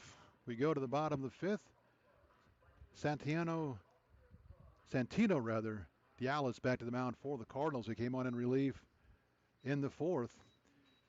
Trevor Nicholas goes 3 2/3 innings, allows 4 runs, 3 earned, 4 hits, 3 walks. He struck out 1, he hit 1. He is the pitcher of record should the Cardinals not be able to rally and tie or take the lead. Brandon Vasquez, the Royal starter, goes 4 innings, 1 run. It was earned, 3 hits, 2 walks, 3 strikeouts. He threw 2 wild pitches, gave up the home run to Campbell, but he cannot win it. And that first pitch, I thought it hit him. I don't know how that didn't hit him. It sounded like it hit him, but slider down and in, and Kaiser takes it for a ball. The 1-0 to Kaiser, swung on and missed. He had a home run hat, came up empty. Kaiser 0 for 2. He's flown to right and grounded to second, and for the life of me, I thought that first pitch hit him. It even sounded like it hit him. The 1-1. Grounded right back up the middle off the glove of Dialis into right field. So Butler broke up the middle on the crack of the bat trying to track down a ball that was headed into center field, but Dialis knocked it down and redirected into right field. So Kaiser's going to get his first hit of the game. That'll bring up Jake Dolly. Dolly, his single lead off the 4th inning, got the Royals' 2-run rally going. Came in to score. He is 1 for 2 with a run scored. First pitch, slider in there for a strike, 0-1. 5th hit of the game for the Royals.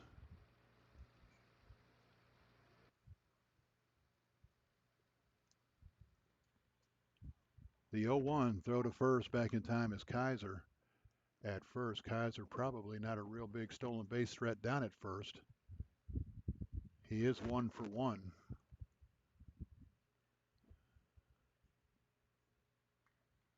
The 0-1 to Daly. Fouled it off at the plate. Fastball came in on his hands and he tried to fight it off. 0-2 the count. Well, should Mother Nature decide to step in, we've played an official game here tonight, so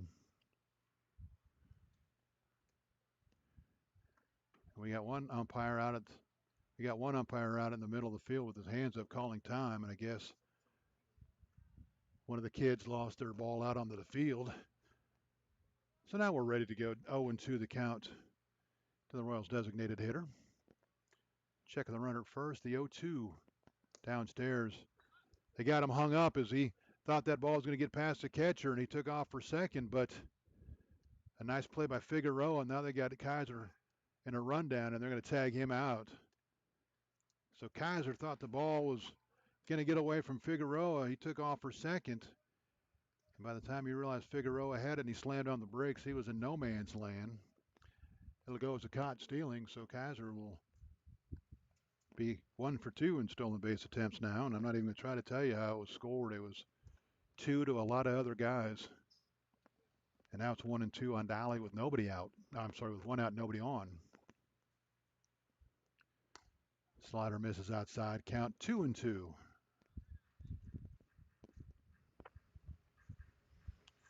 Royals have gotten 2 runs from the bottom half of their order, 2 runs from the top half of their order.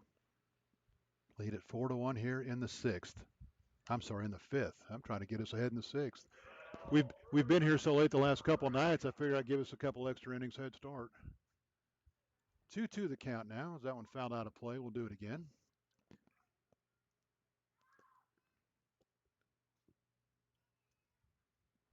The 2-2, that'll miss way outside. 3-2 the count.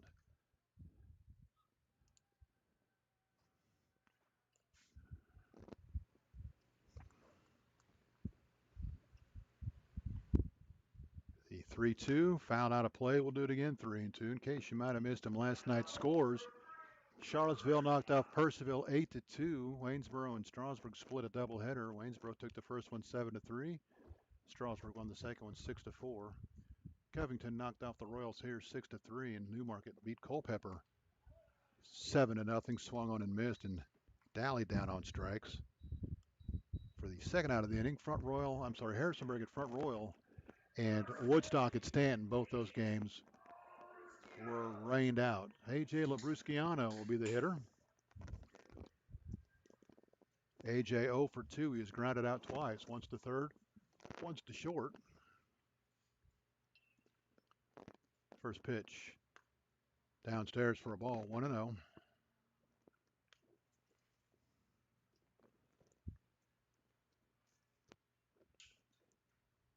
Two outs, nobody on. Royals holding on to a 4-1 lead, the 1-0 rather. Ground ball up the middle. Labrusciano's going to have himself a base hit as that creeps into center field for a hit. So A.J. has himself his first hit tonight. Sixth hit for the Royals, and they'll have a runner at first with two outs now for Ty Broughton.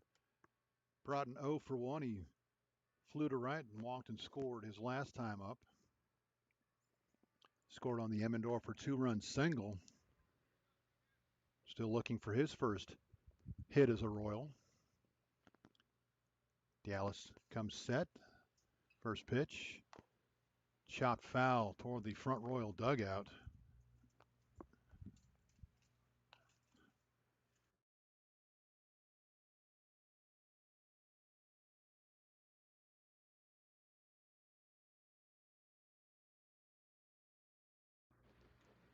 The 0-1 to Broughton. Slider in there for a strike, 0-2. Looked like that might have been a little bit down and away, but Mr. Guy That Matters says no, sir. 0-2 the count.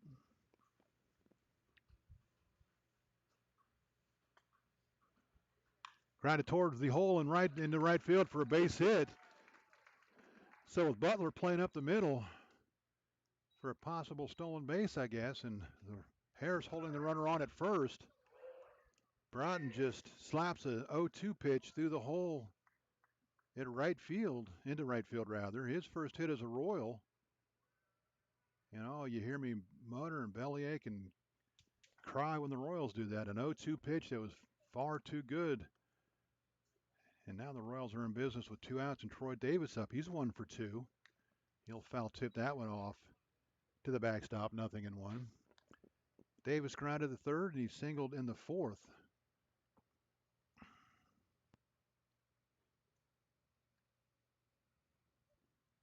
His one-out single loaded the bases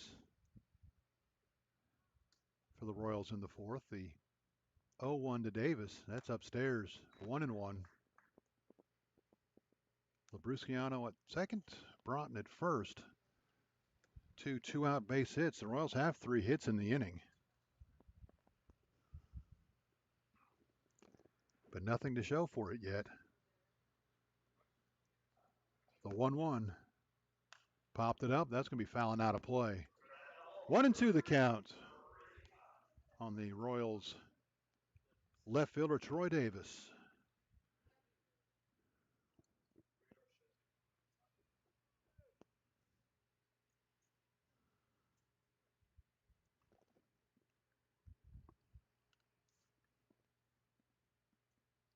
Dallas sets, takes a look at the runners, the 1-2. That's going to be lined into right field for a base hit. They're going to send the runner from second. The throw is going to go to third. The third is going to be not in time. It's going to get past the Cardinals, but nobody else is going to move up as Davis was taking second on the throw anyway, so there will be no error on the play. I think had Broughton seen that it got past soon enough, he might have got to his feet and got to the plate, but Troy Davis picks up his second hit of the game, drives in a run. It's now 5-1 Winchester, and that might be the end of the line for Santino Dialis. Is another trip to the mound for the Cardinals here. Labrusciano scores from second, and how big now was that play where Kaiser got picked off, caught stealing. It's now 5-1 Royals. Broughton stops at third. And on the throw to third, Davis cruises into second. So the Royals have second and third with 2 outs. Connor Guy coming to the plate, but he's going to see a new pitcher. And you know, he'd like to make amends for the last time he was up and the bases loaded and he popped up down the left field line. Let's see if we can get a number for you. Fortunately, I got people up here that can see a whole lot better than I can. Well, I don't. I see what's going on. My Sprite is bleeding all over everything. No wonder everything's wet over here. I thought it stopped raining 2 hours ago. What the heck? Don't mind me. I'm talking to myself.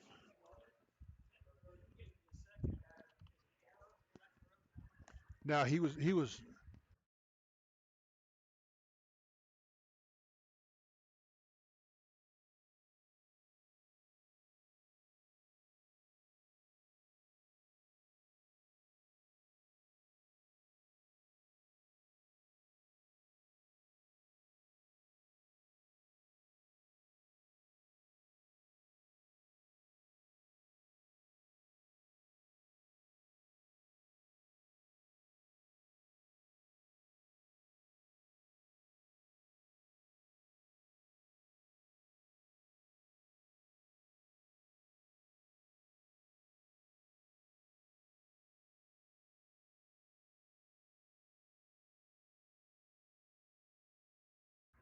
new pitcher for the Cardinals, left-hander from Jackson State Community College.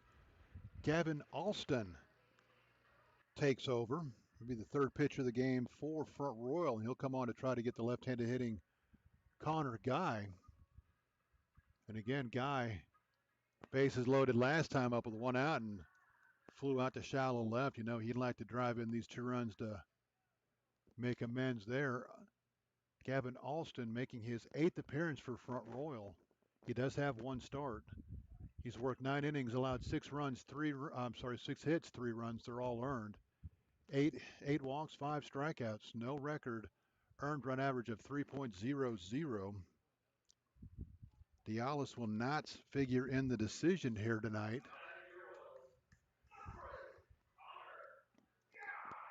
Connor Guy is 0 for 1. Hit by a pitch in the first, walked in the third, scored both times. His league leading 31st walk of the season.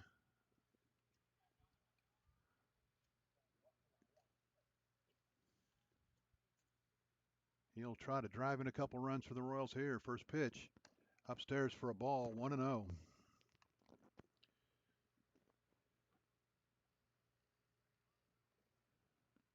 Guy on the season, just 6 RBIs, hitting primarily in the 1 or 2 spots in the order. The 1-0 in there for a strike, 1-1. Ironically, it was Connor Guy that hit the first home run of the season for the Royals in a game at Strasburg earlier this year. But that is his only home run, 1 home run, 6 RBIs for the Royals center fielder. The 1-1 to Guy. Popped it up, but out of play. 1-2 the count. 5 runs, 8 hits, no errors for the Royals. A run, 3 hits, 1 error for the Cardinals.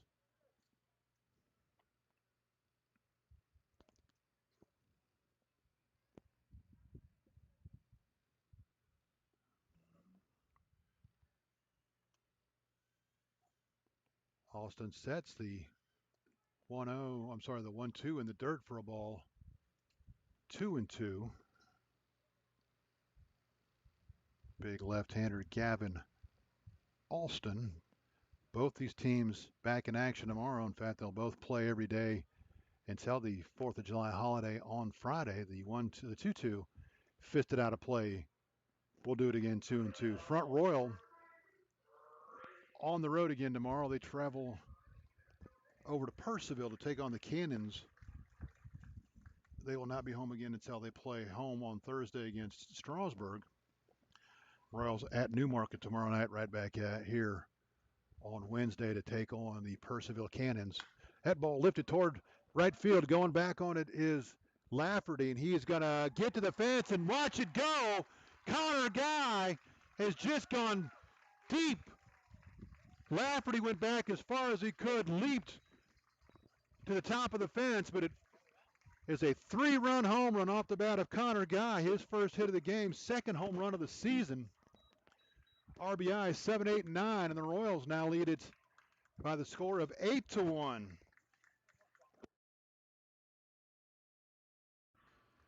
Guy got the pitch he was looking for, and he didn't miss it.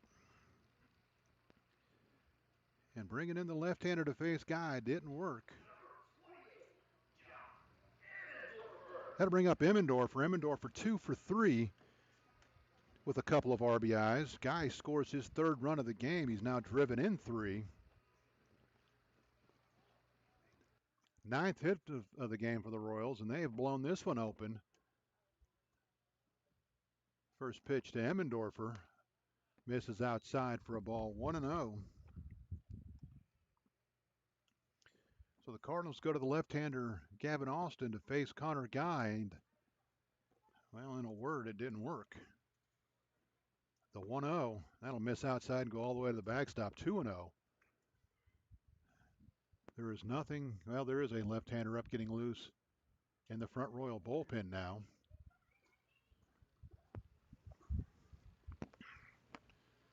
So Guy with one swing of the bat almost doubled his RBI total. The 2-0 in there for a strike, 2-1. I still got to color in on my squares off the home run.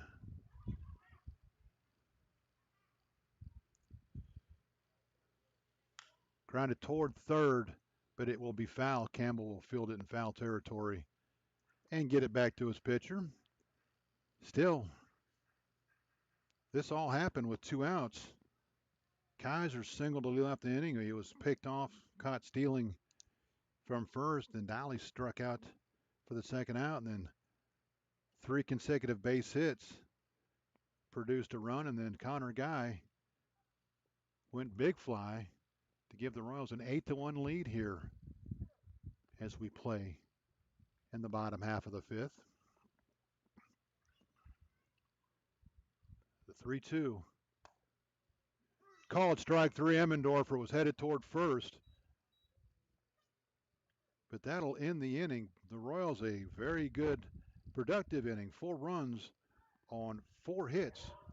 There were no errors, and the Royals wiped the bags clean, leave nobody on. Your score after 5 complete is now Winchester 8, Front Royal 1. You're listening to the Winchester Royals in Valley Baseball League action.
We go to the 6th. The Royals have broken this one open a little bit. They lead it 8-1. 4-run. 2 runs in the 4th, 4 runs in the 5th to go along with their 2 runs that they scored, 1 in the 1st and 3rd. Michael Burnley back to the mound for the Royals, trying to get his offense back to swinging the bats. He'll face 3, 4, 5 for the Cardinals here in the 6th, rather. Campbell, McDougal, and Frost. Campbell is accounted for the only Front Royal run, a solo shot in the 1st inning.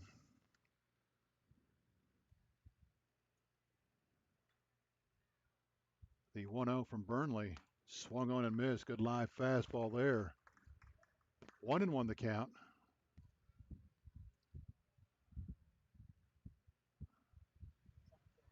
We have just about caught up to everybody else in the league as far as where we're at in the game. The 1-1 foul to the screen, 1-2. Culpeper continues to lead Newmarket 8-3. They are in the bottom of the sixth. Charlottesville Stanton, they're 2-2, top of the seventh. And Purcellville continues to lead Strasburg 6-2, bottom of the sixth. We play here in the top of the sixth. Royals leading at 8-1.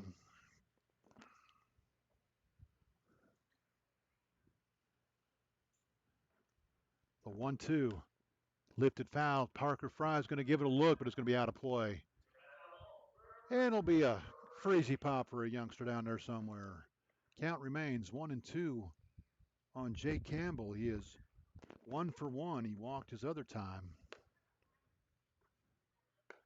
Oh, and the fireworks begin to pop out behind the outfield fence. I'm sure my dogs are thrilled with that. The 1-2. Slider just misses. Burnley thought it was strike three. I think Broughton did too. Count evens up 2-2.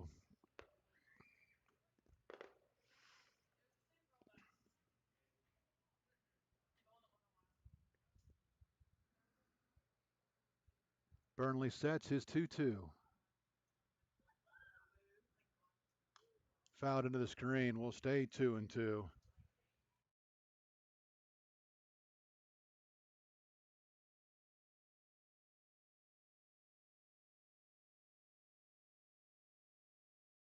Count remains 2 balls and 2 strikes. Nobody out. We're in the top of the sixth.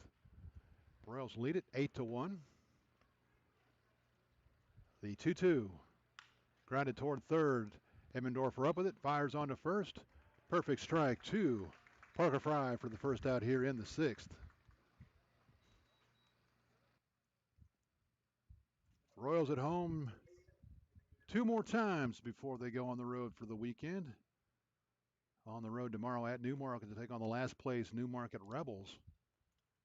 Then right back here to take on Purcellville. They have yet to lose to Purcellville yet this season.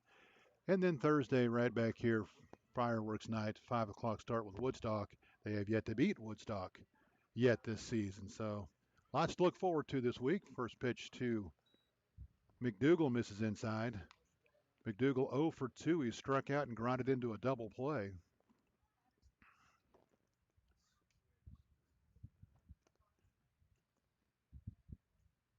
Burnley sets his 1-0. Drops it in there for a strike, 1-1.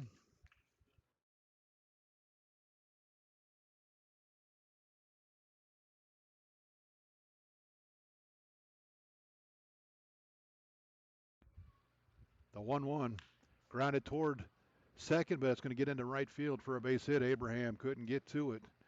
McDougal picks up his first hit of the game. Fourth hit of the game for Front Royal, and that'll bring up Isaiah Frost. Frost 0 for 2. He's grounded to second, grounded to short.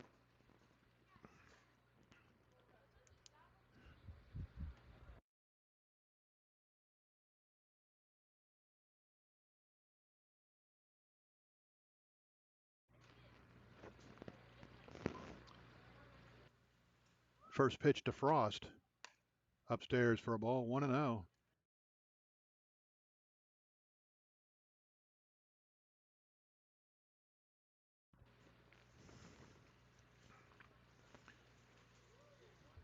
Burnley takes a look at first. The 1-0 misses down and out. 2-0 the count.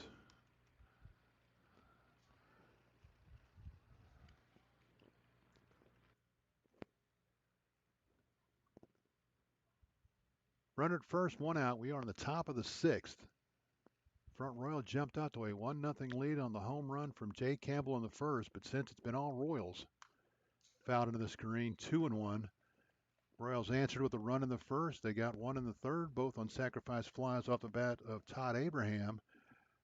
A 2-run, 2-out single from John Emmendorfer in the fourth, and a 3-run home run from Connor Guy in the fifth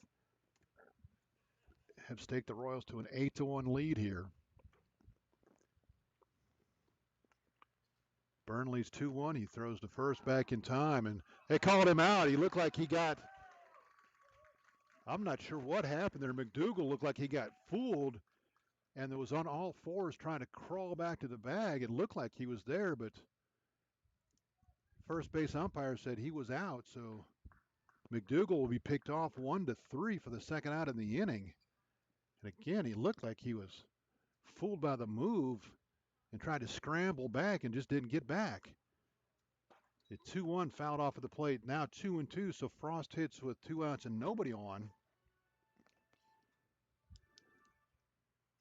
You got to believe that McDougal wasn't going anywhere down 7 runs with 1 out in the 6th, but maybe he was.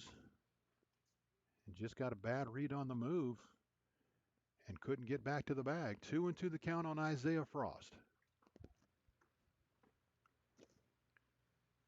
Slider down and in, and they'll kick past everybody and roll to the backstop. Count runs full, 3-2.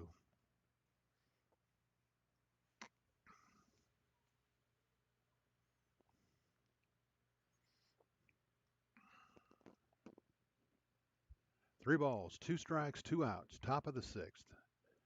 Burnley sets, payoff pitch. Strike 3 called. Isaiah Frost was headed toward first. He thought it was up, thought it was ball 4, but it'll go down as strikeouts number 2 for Michael Burnley. For the Cardinals in the inning, no runs a hit, no errors. They'll have nobody left. Your score after 5.5 remains Winchester 8, Front Royal 1. You're listening to the Winchester Royals in Valley Baseball League action.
We go to the bottom of the 6th.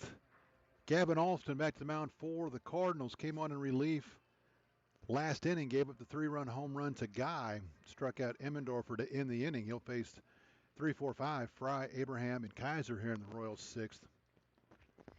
First pitch to Fry. Upstairs for a ball, 1-0.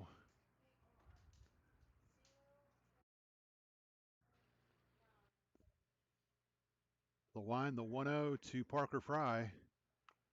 Tap, he didn't mean to. He bounced it right back to the pitcher. Fry will be tossed out. Underhanded toss by Austin to retire Fry, 1-3. He tried to hold up, couldn't, and he tapped it right back to the mound. Fry 0 for 2 with a couple of walks. That'll bring up Todd Abraham. Abraham 0 for 1. He has 2 RBIs on the game, a couple of sacrifice flies to get the Royals their first 2 runs.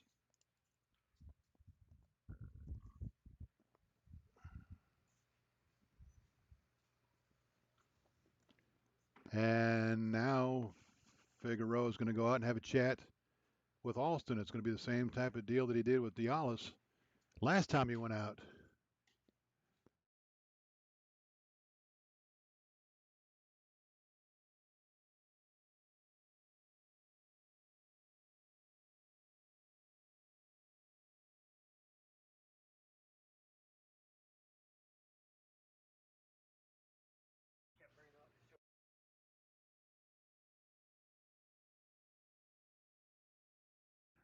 First pitch to Abraham downstairs for a ball, 1-0. Close the book on Santinio Dialis for the Cardinals. He goes 1 inning, allows 3 runs. They're all earned. 4 hits, 1 walk, 2 strikeouts. And again, will not figure in the decision here tonight. Galvin Austin relieved him last inning. It's 2-0 to Todd Abraham. And it's now 3-0 as he misses downstairs. Mother Nature starting to creep in and not being nice again. We'll see what's going on around the Valley League. Looks like everybody's still playing so far. The 3-0 to Abraham. Downstairs, and Todd will draw the walk, a 1-out walk to the Royals' second baseman. Fifth walk issued by Front Royal pitching here tonight. 3 by the starter Nicholas. Dialis walked 1, and now 1 by Austin. He'll face Ian Kaiser. Kaiser 1 for 3. Singled his last time up, but that was off of Dialis. First time he's faced Austin here, and that pitch misses inside. 1-0.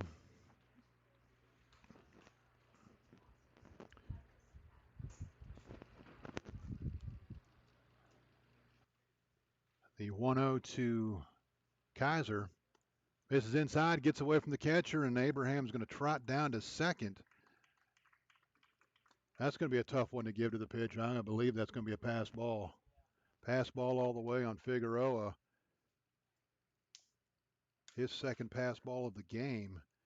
And the Royals have a runner in scoring position now with 1 out for the Binghamton boys. Well, one of them is one of the Binghamton boys. Kaiser and Daly with a chance to drive in their teammate from school, Abraham. The 2-0 to Kaiser. Tap foul at the plate. 2-1 the count. Looks like he might have got it off his foot as Figueroa would check in with him, make sure he's okay, and he'll hobble a couple of steps and wait for the umpire to retrieve the baseball and tell everybody he's ready to go. 2 balls and a strike, the count on Ian Kaiser.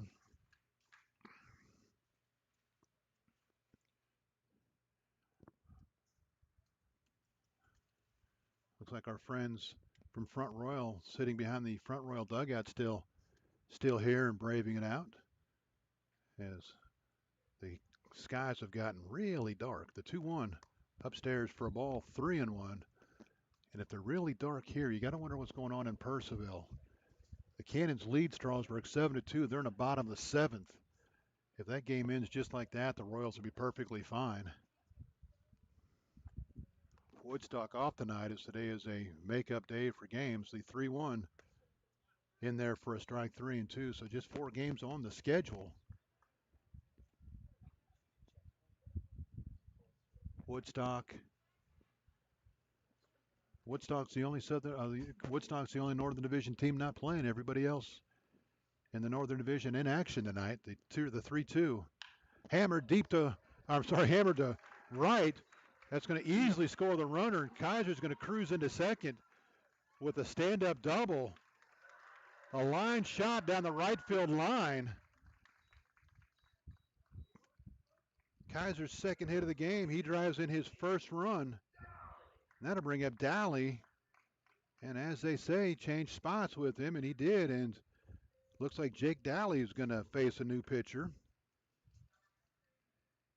Front Royal Cardinals wearing out a path between the pitcher's mound and the dugout, as well as from the bullpen to the pitcher's mound. Gavin Austin will give way. And we'll have our 4th pitch of the game for the Front Royal Cardinals. Austin will not figure into the decision either. He goes 2/3 of an inning.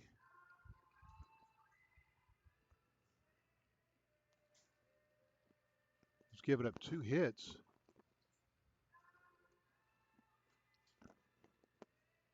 Walked 1, struck out 1. So far has given up 2 runs.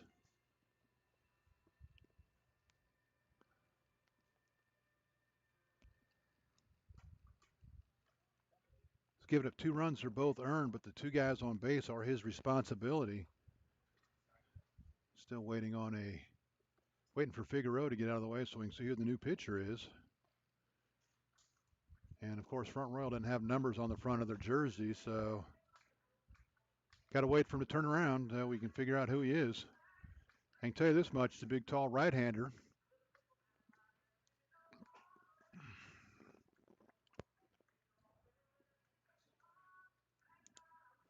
Looks like 21. 21's your new pitcher for the Front Royal Cardinals. Liam Powell from Keystone College.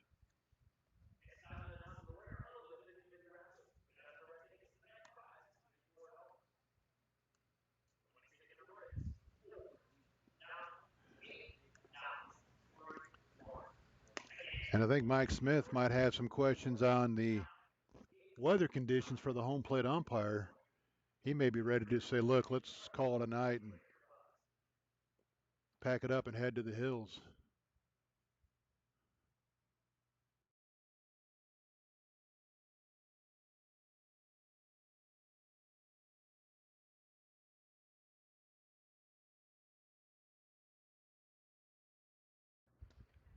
Liam Powell for the Front Royal Cardinals, right-hander from Keystone College, is the new pitcher, making his 5th appearance on the season.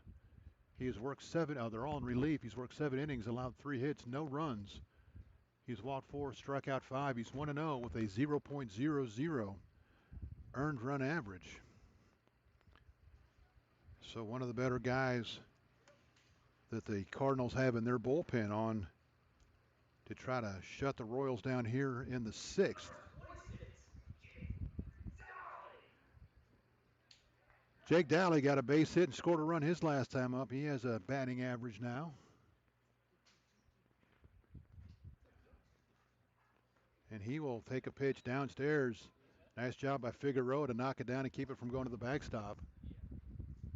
Dowley on the season. Now, we don't know because this thing hadn't updated yet.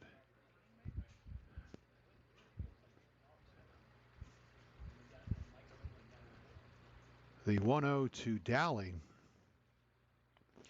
Has a base hit, now trying to drive in a run.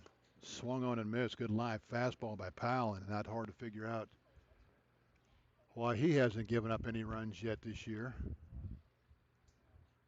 Good live arm. Trying to shut the Royals down here and keep them from adding to a 9-1 lead. If the Royals score twice, this game is over, by the way. Fastball on the outside corner, 1-2, and it's probably what the Cardinals were thinking. Keep the Royals from getting 2 more runs and ending the game. Runner at second is Kaiser. He doubled in a run. He's there now with 1 out for his school teammate from Binghamton, Jack Dowley. Swung on and missed. He chased one off the plate, and he is down on strikes. Big second out for Powell and the Cardinals. Bring up A.J. Labrusciano. He singled his last time up and scored. He's 1 for 3 with a run scored.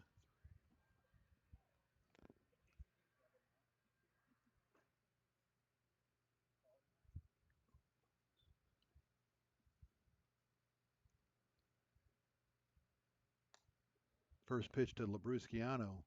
Inside for a ball, 1-0.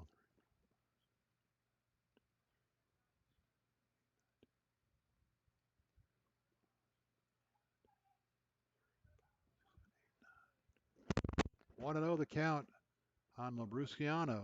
The 1-0 foul tipped in the catcher's glove. 1-1.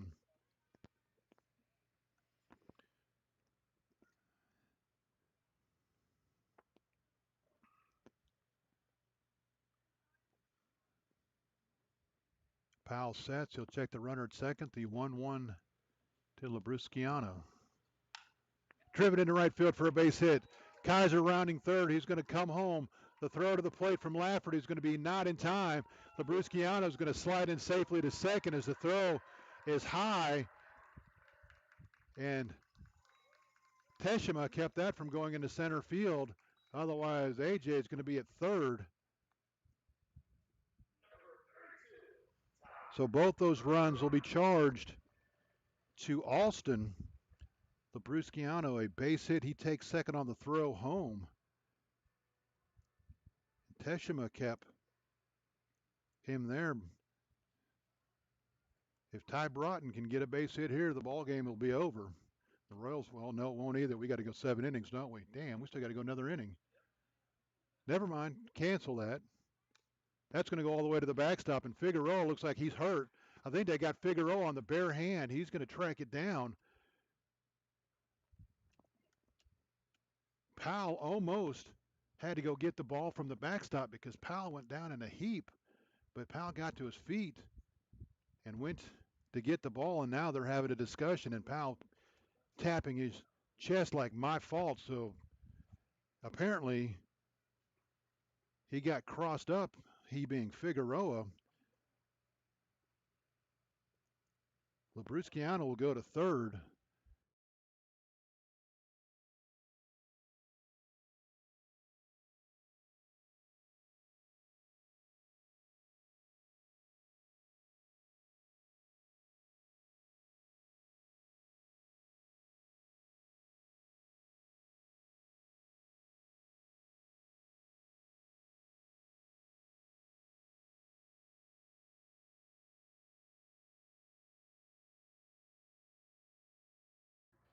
So it goes a wild pitch on Powell to move Labrusciano to third. There are 2 outs as Broughton tries to pick up his first RBI as a Winchester Royal and give the Royals a 10-run lead.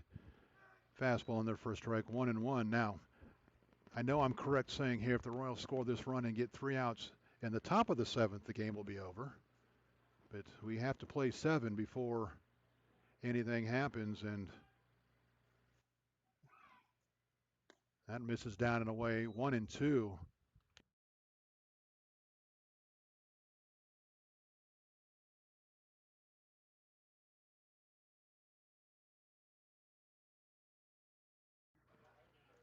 And that's gonna do it. They're gonna pull them off. There's lightning all over the place, and I was wondering how long the umpires were going to wait before they stopped it. And the Royals trainer coming out on the field now to say, look, we got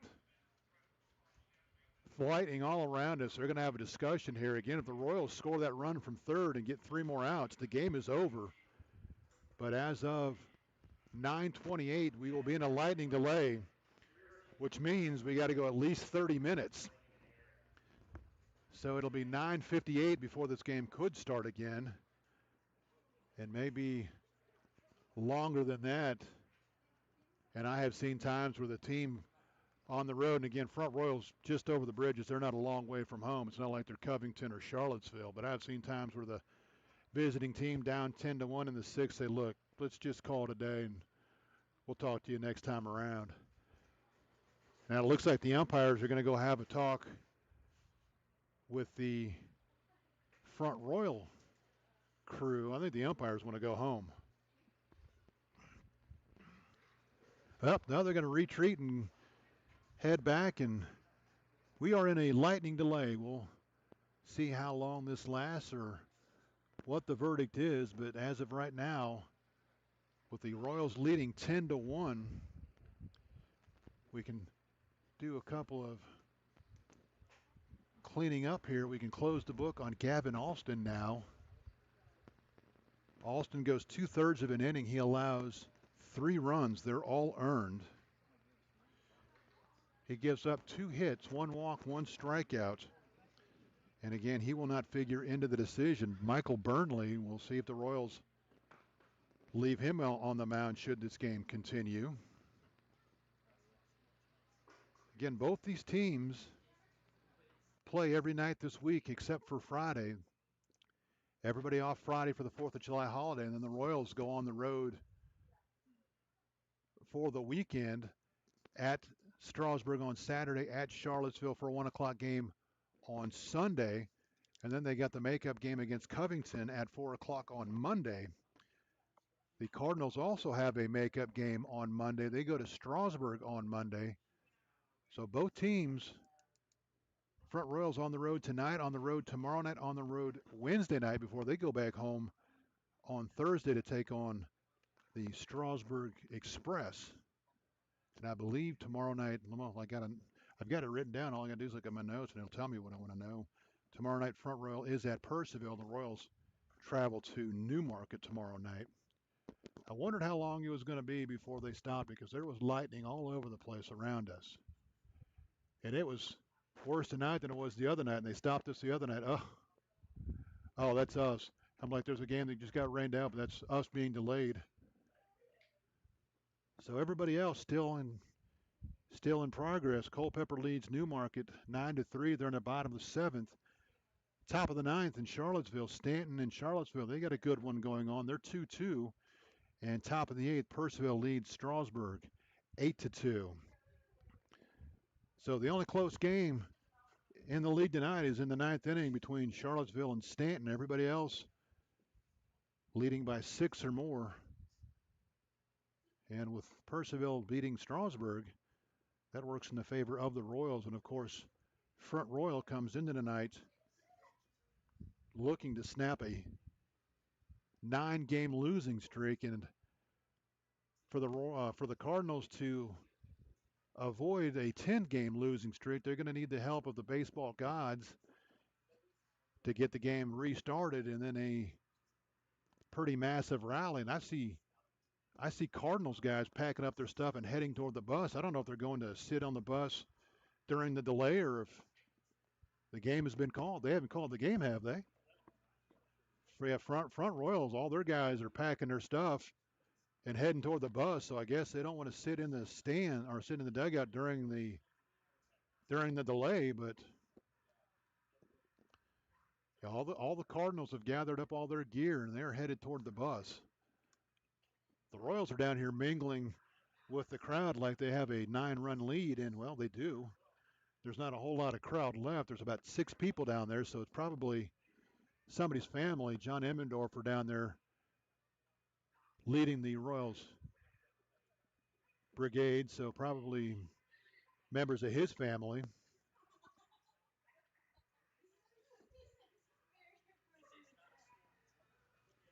So we are in a lightning delay. The Cardinals have all loaded up and headed to the bus. I guess I'll know if I sit here and watch the bus going down Cincinnati Road heading toward Front Royal. In any event, we got to wait till at least 9:58. It's my understanding that every time there's a lightning strike, we got to wait more. So the lightning hasn't stopped striking, so there's no point in even trying to track the 30 minutes right now because it is all around us. And they are chasing people out of the stands for their own safety. So the Cardinals have left the dugout. They've gone to the bus. The Royals are hanging out even the Royals are leaving their dugout. You think they're going to go sit on the Front Royal bus too?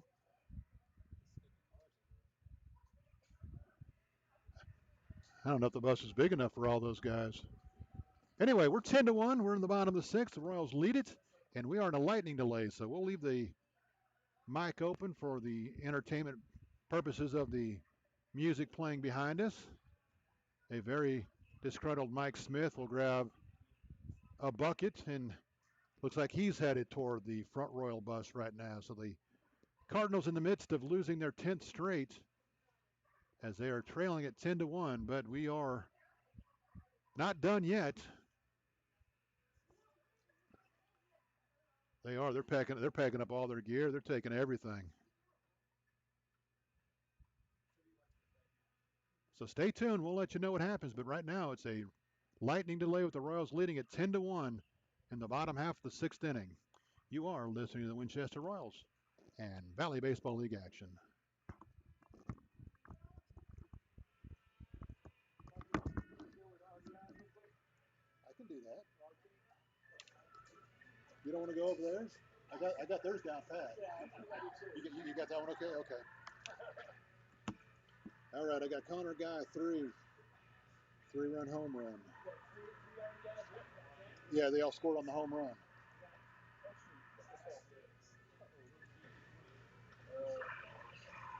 Oh, say, what'd you do? Like, I thought we had a lightning strike there, and all of a sudden everything went out on you. I got 2 for Emmendorfer, 2 for Abraham, 1 for Kaiser, One for Lubrusciani. I say it different every time, but I don't think any of them are right. And one for Troy Davis.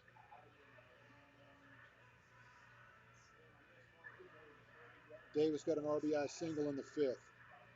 He got the RBI single right before the 3-run home run. Yep. 3, 4, 5, 6, 7, 8, 9, 10, 11.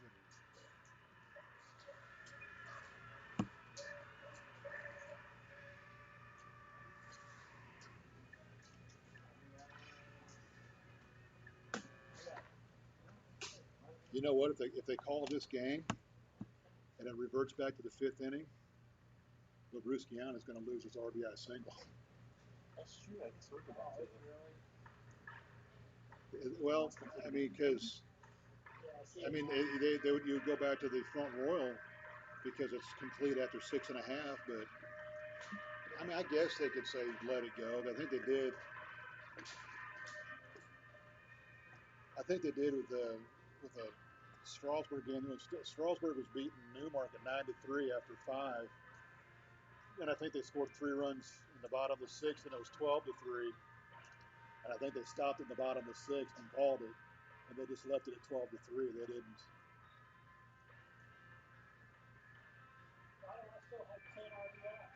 That's all we got. No, I think one scored. Well, we've only got 10 runs. Yeah. I was thinking one scored on a wild pitch, but no, we've only got 10 runs.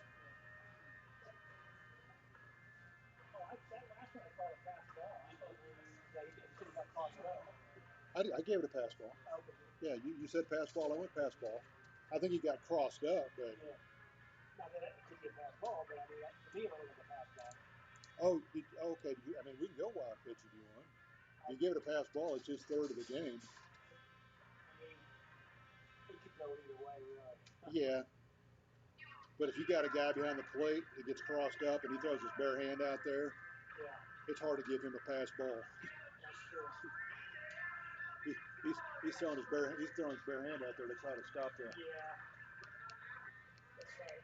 I mean, let me change that field off there. Wild pitch. And you could see as soon as Powell came in and talked to him, he was pounding himself on the chest, so that he definitely crossed him up. Figueroa was a lot nicer about it than my catchers ever were. My catchers were never happy when I did that.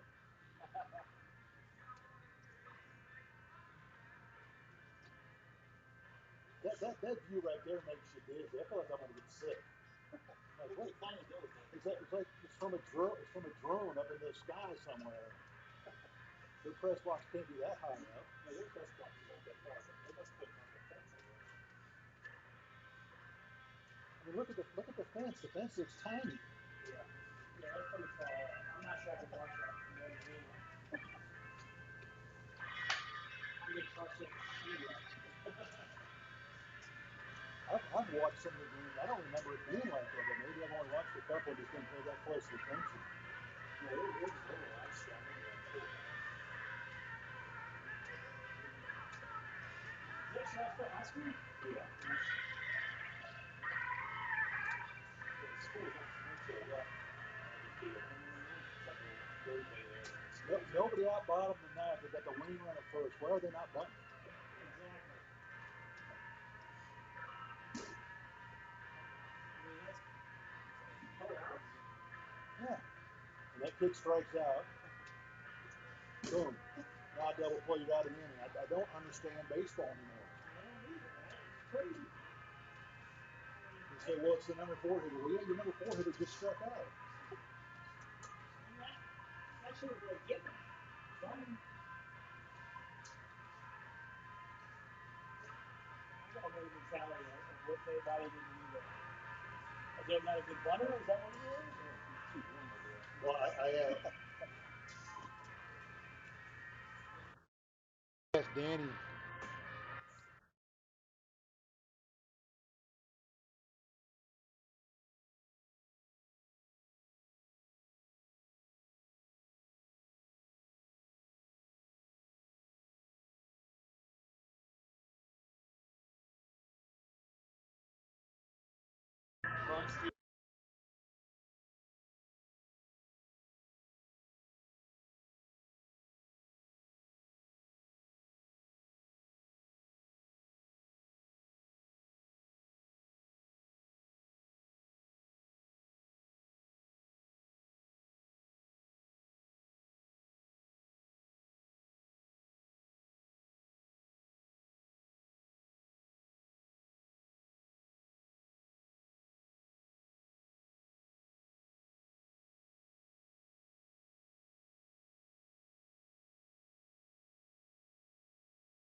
16 batting totals. That's what I wanted.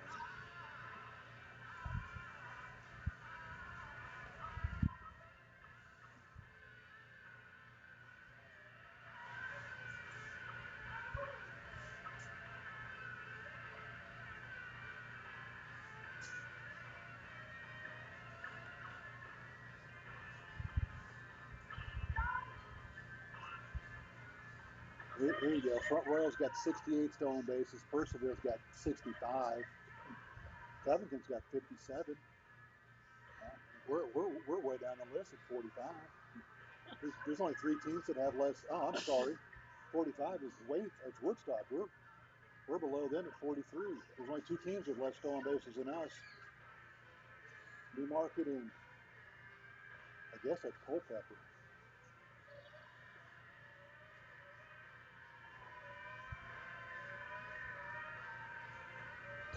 Culpeper's got 18 stolen bases. They've been caught stealing 14 times. That's probably why they don't steal.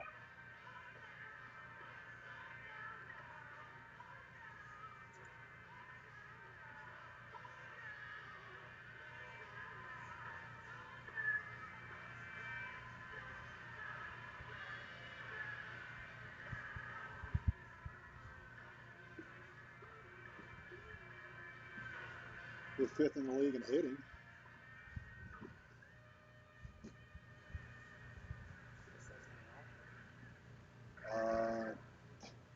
The only team above us in the Northern Division is Strasburg. Strasburg leads the league. Strasburg's hitting 294 as a team. It's pretty good. I don't care what level you play at.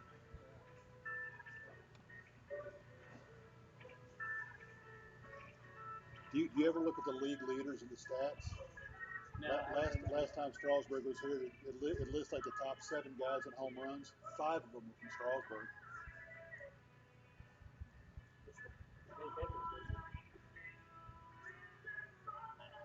I wonder sometimes because look, Strasburg has some pretty good history, but the field they play in is so strange that I don't know if I'd want to play them. So they still get a lot of good players. Yeah. Is it a coach? Organization. They got a good organization. Good organization. They've had an exception when they came into existence. They came to Todd and talked to Todd a lot. They pretty much patted themselves after what Todd was doing here. Wow. Now, whether anybody would admit that now, because they've had a whole lot more success recently than we have. Right. It seems like every year they're playing for the championship. Yeah, exactly right. I mean, this year, I get that they're doing this division, and everybody's going to be in playoffs. So. I don't get that. I don't either. You play 42 games to eliminate nobody. And then you get to the playoffs. It's a 1-game playoff all the way to the championship. Right. It just doesn't make any sense to me. Because what's the reward? What's the incentive during the regular season part? I mean, it doesn't make any sense. I guess it's for the home game. That's about it. Yeah. I mean, say Woodstock 17-5. Say they go off ridiculous. They finish 32-10. They play a 1-game playoff. They get beat by Strasburg in Woodstock. Or even somebody they don't really like. Yeah. I mean, they get a bye, so they're going to have their top pitcher ready to go, but still. Still, man. I mean, they had their top pitcher yesterday today.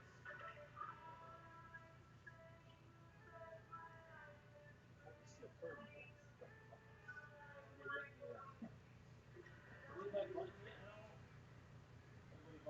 It's 2 outs now. Yeah, now they need a gapper. Yeah, he's got to see a third again.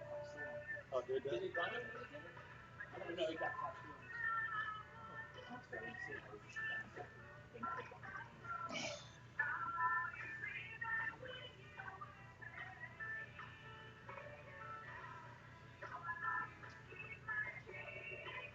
Well, it hadn't stopped lightning, so I'm assuming the clock hasn't even started yet. My dogs are not going to be happy. I'm going to get disowned by my puppies. Like, look, this is 3 nights in a row you've come in after midnight. This is crazy. I get up at 6 in the morning every morning. So. Yeah, I forget about you poor people. Got to get up and go to work. I got to get up and watch MASH at 9. I mean, that's pretty much what I got going on. Get up, feed the dogs, watch MASH, and wait till they go to Newmarket to pay attention to the game tomorrow night, I guess. I can check it out. You're a Red Sox fan. Do I want to check on the baseball game? After yesterday, I don't know if you want to check it all. Well, we didn't play you yesterday, so Oh, that's right. yesterday doesn't count.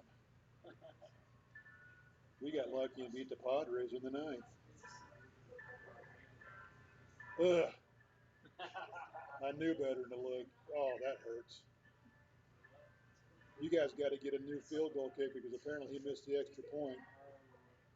Good gracious.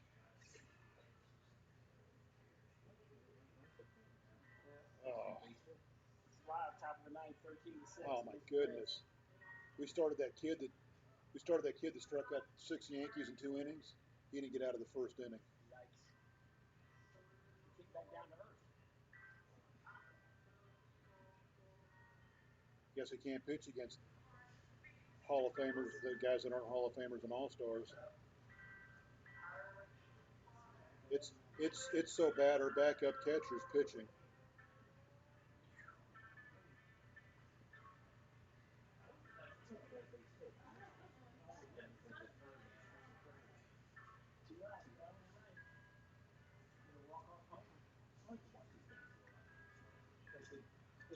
At least Austin Hayes had a good day. My fantasy team should be okay. Oh, Reds just got a base hit. A base hit when you're down 13-5 is, unless somebody goes for 80 yards and a touchdown, I don't think we got much of a prayer. And even if he goes for a touchdown, we still need the 2-point conversion.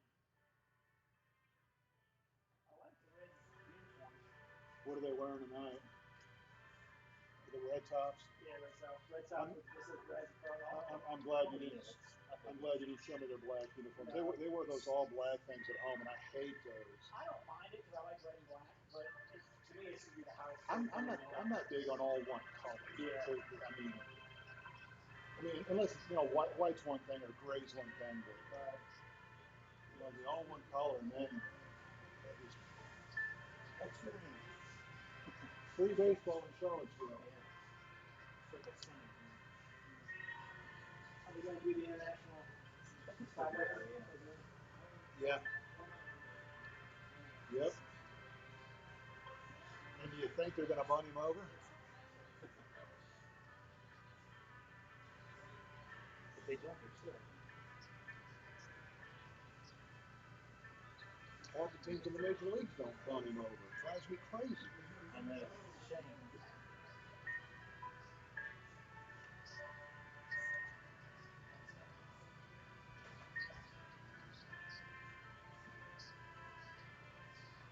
It's stormy either way. But even so, we got to wait till 30 minutes. Except they're on white ball now. I mean, this is perfect. 10 to freaking 1. Take it on.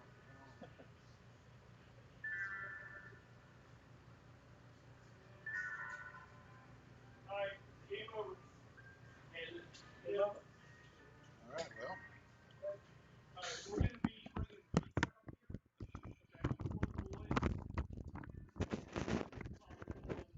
Welcome back to Bridgeforth Field, Winchester, Virginia, home of the Winchester Royals and Valley Baseball League action. We have gotten the final word. This game has gone final because of the weather. It will be stopped right here in the 6th inning, and there will be some discussion as to what the final score will be because the Royals scored two runs here in the 6th, which they didn't finish. So I don't know if they revert back to the 5th, where the final score will be 8-1, or if it'll be 10-1. But your final score, until I'm notified differently, will be Winchester 10, Front Royal 1. The Royals improved to 3-1 against the Cardinals this season. First team to win a home game in the season series this year. For the Royals, 10 runs on 11 hits. They commit no errors. Front Royal 1 run, 4 hits. They commit 1 error. Front Royal got their only run in the first inning, a solo home run off the bat of Jay Campbell. Campbell finishes the game 1 for 2 with a home run and a walk. The Cardinals only get 4 hits. Campbell, Mason McDougal got one. Cooper Harris gets a hit, and Brandon Butler, the 4 hits for the Front Royal Cardinals. And I'm getting word.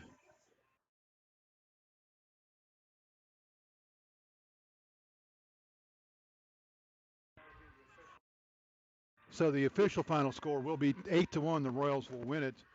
The 6th inning that the Royals scored 2 runs won't count, which is going to put a damper in Ian Kaiser's day and A.J. Labrusciano, as they both had RBI hits in the 6th inning. But take away 2 hits from the Royals and 2 runs. So the final score 8-1 for the Royals. 8 runs, 9 hits, no errors. Front Royal 1 run, 4 hits.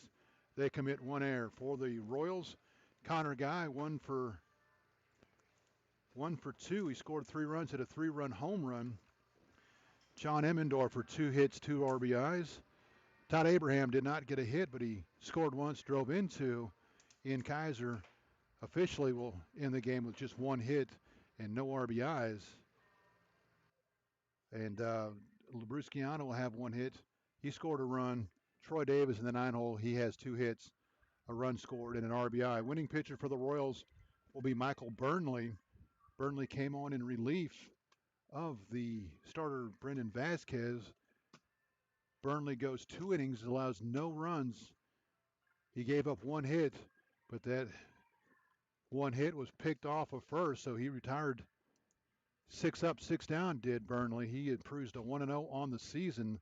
The loss will be charged to starter Trevor Nicholas for the Cardinals. He drops to 2-1 on the year. He goes 3 2/3 innings, allows 4 runs, 3 earned, 4 hits. He walked 3, struck out 1, he hit 1. Again, the final score from Bridgeforth Field in a game that was called after 5.5 innings. The Royals win it 8-1 over the Front Royal Cardinals. Both these teams on the road tomorrow night. Front Royals at Purcellville to take on the Cannons.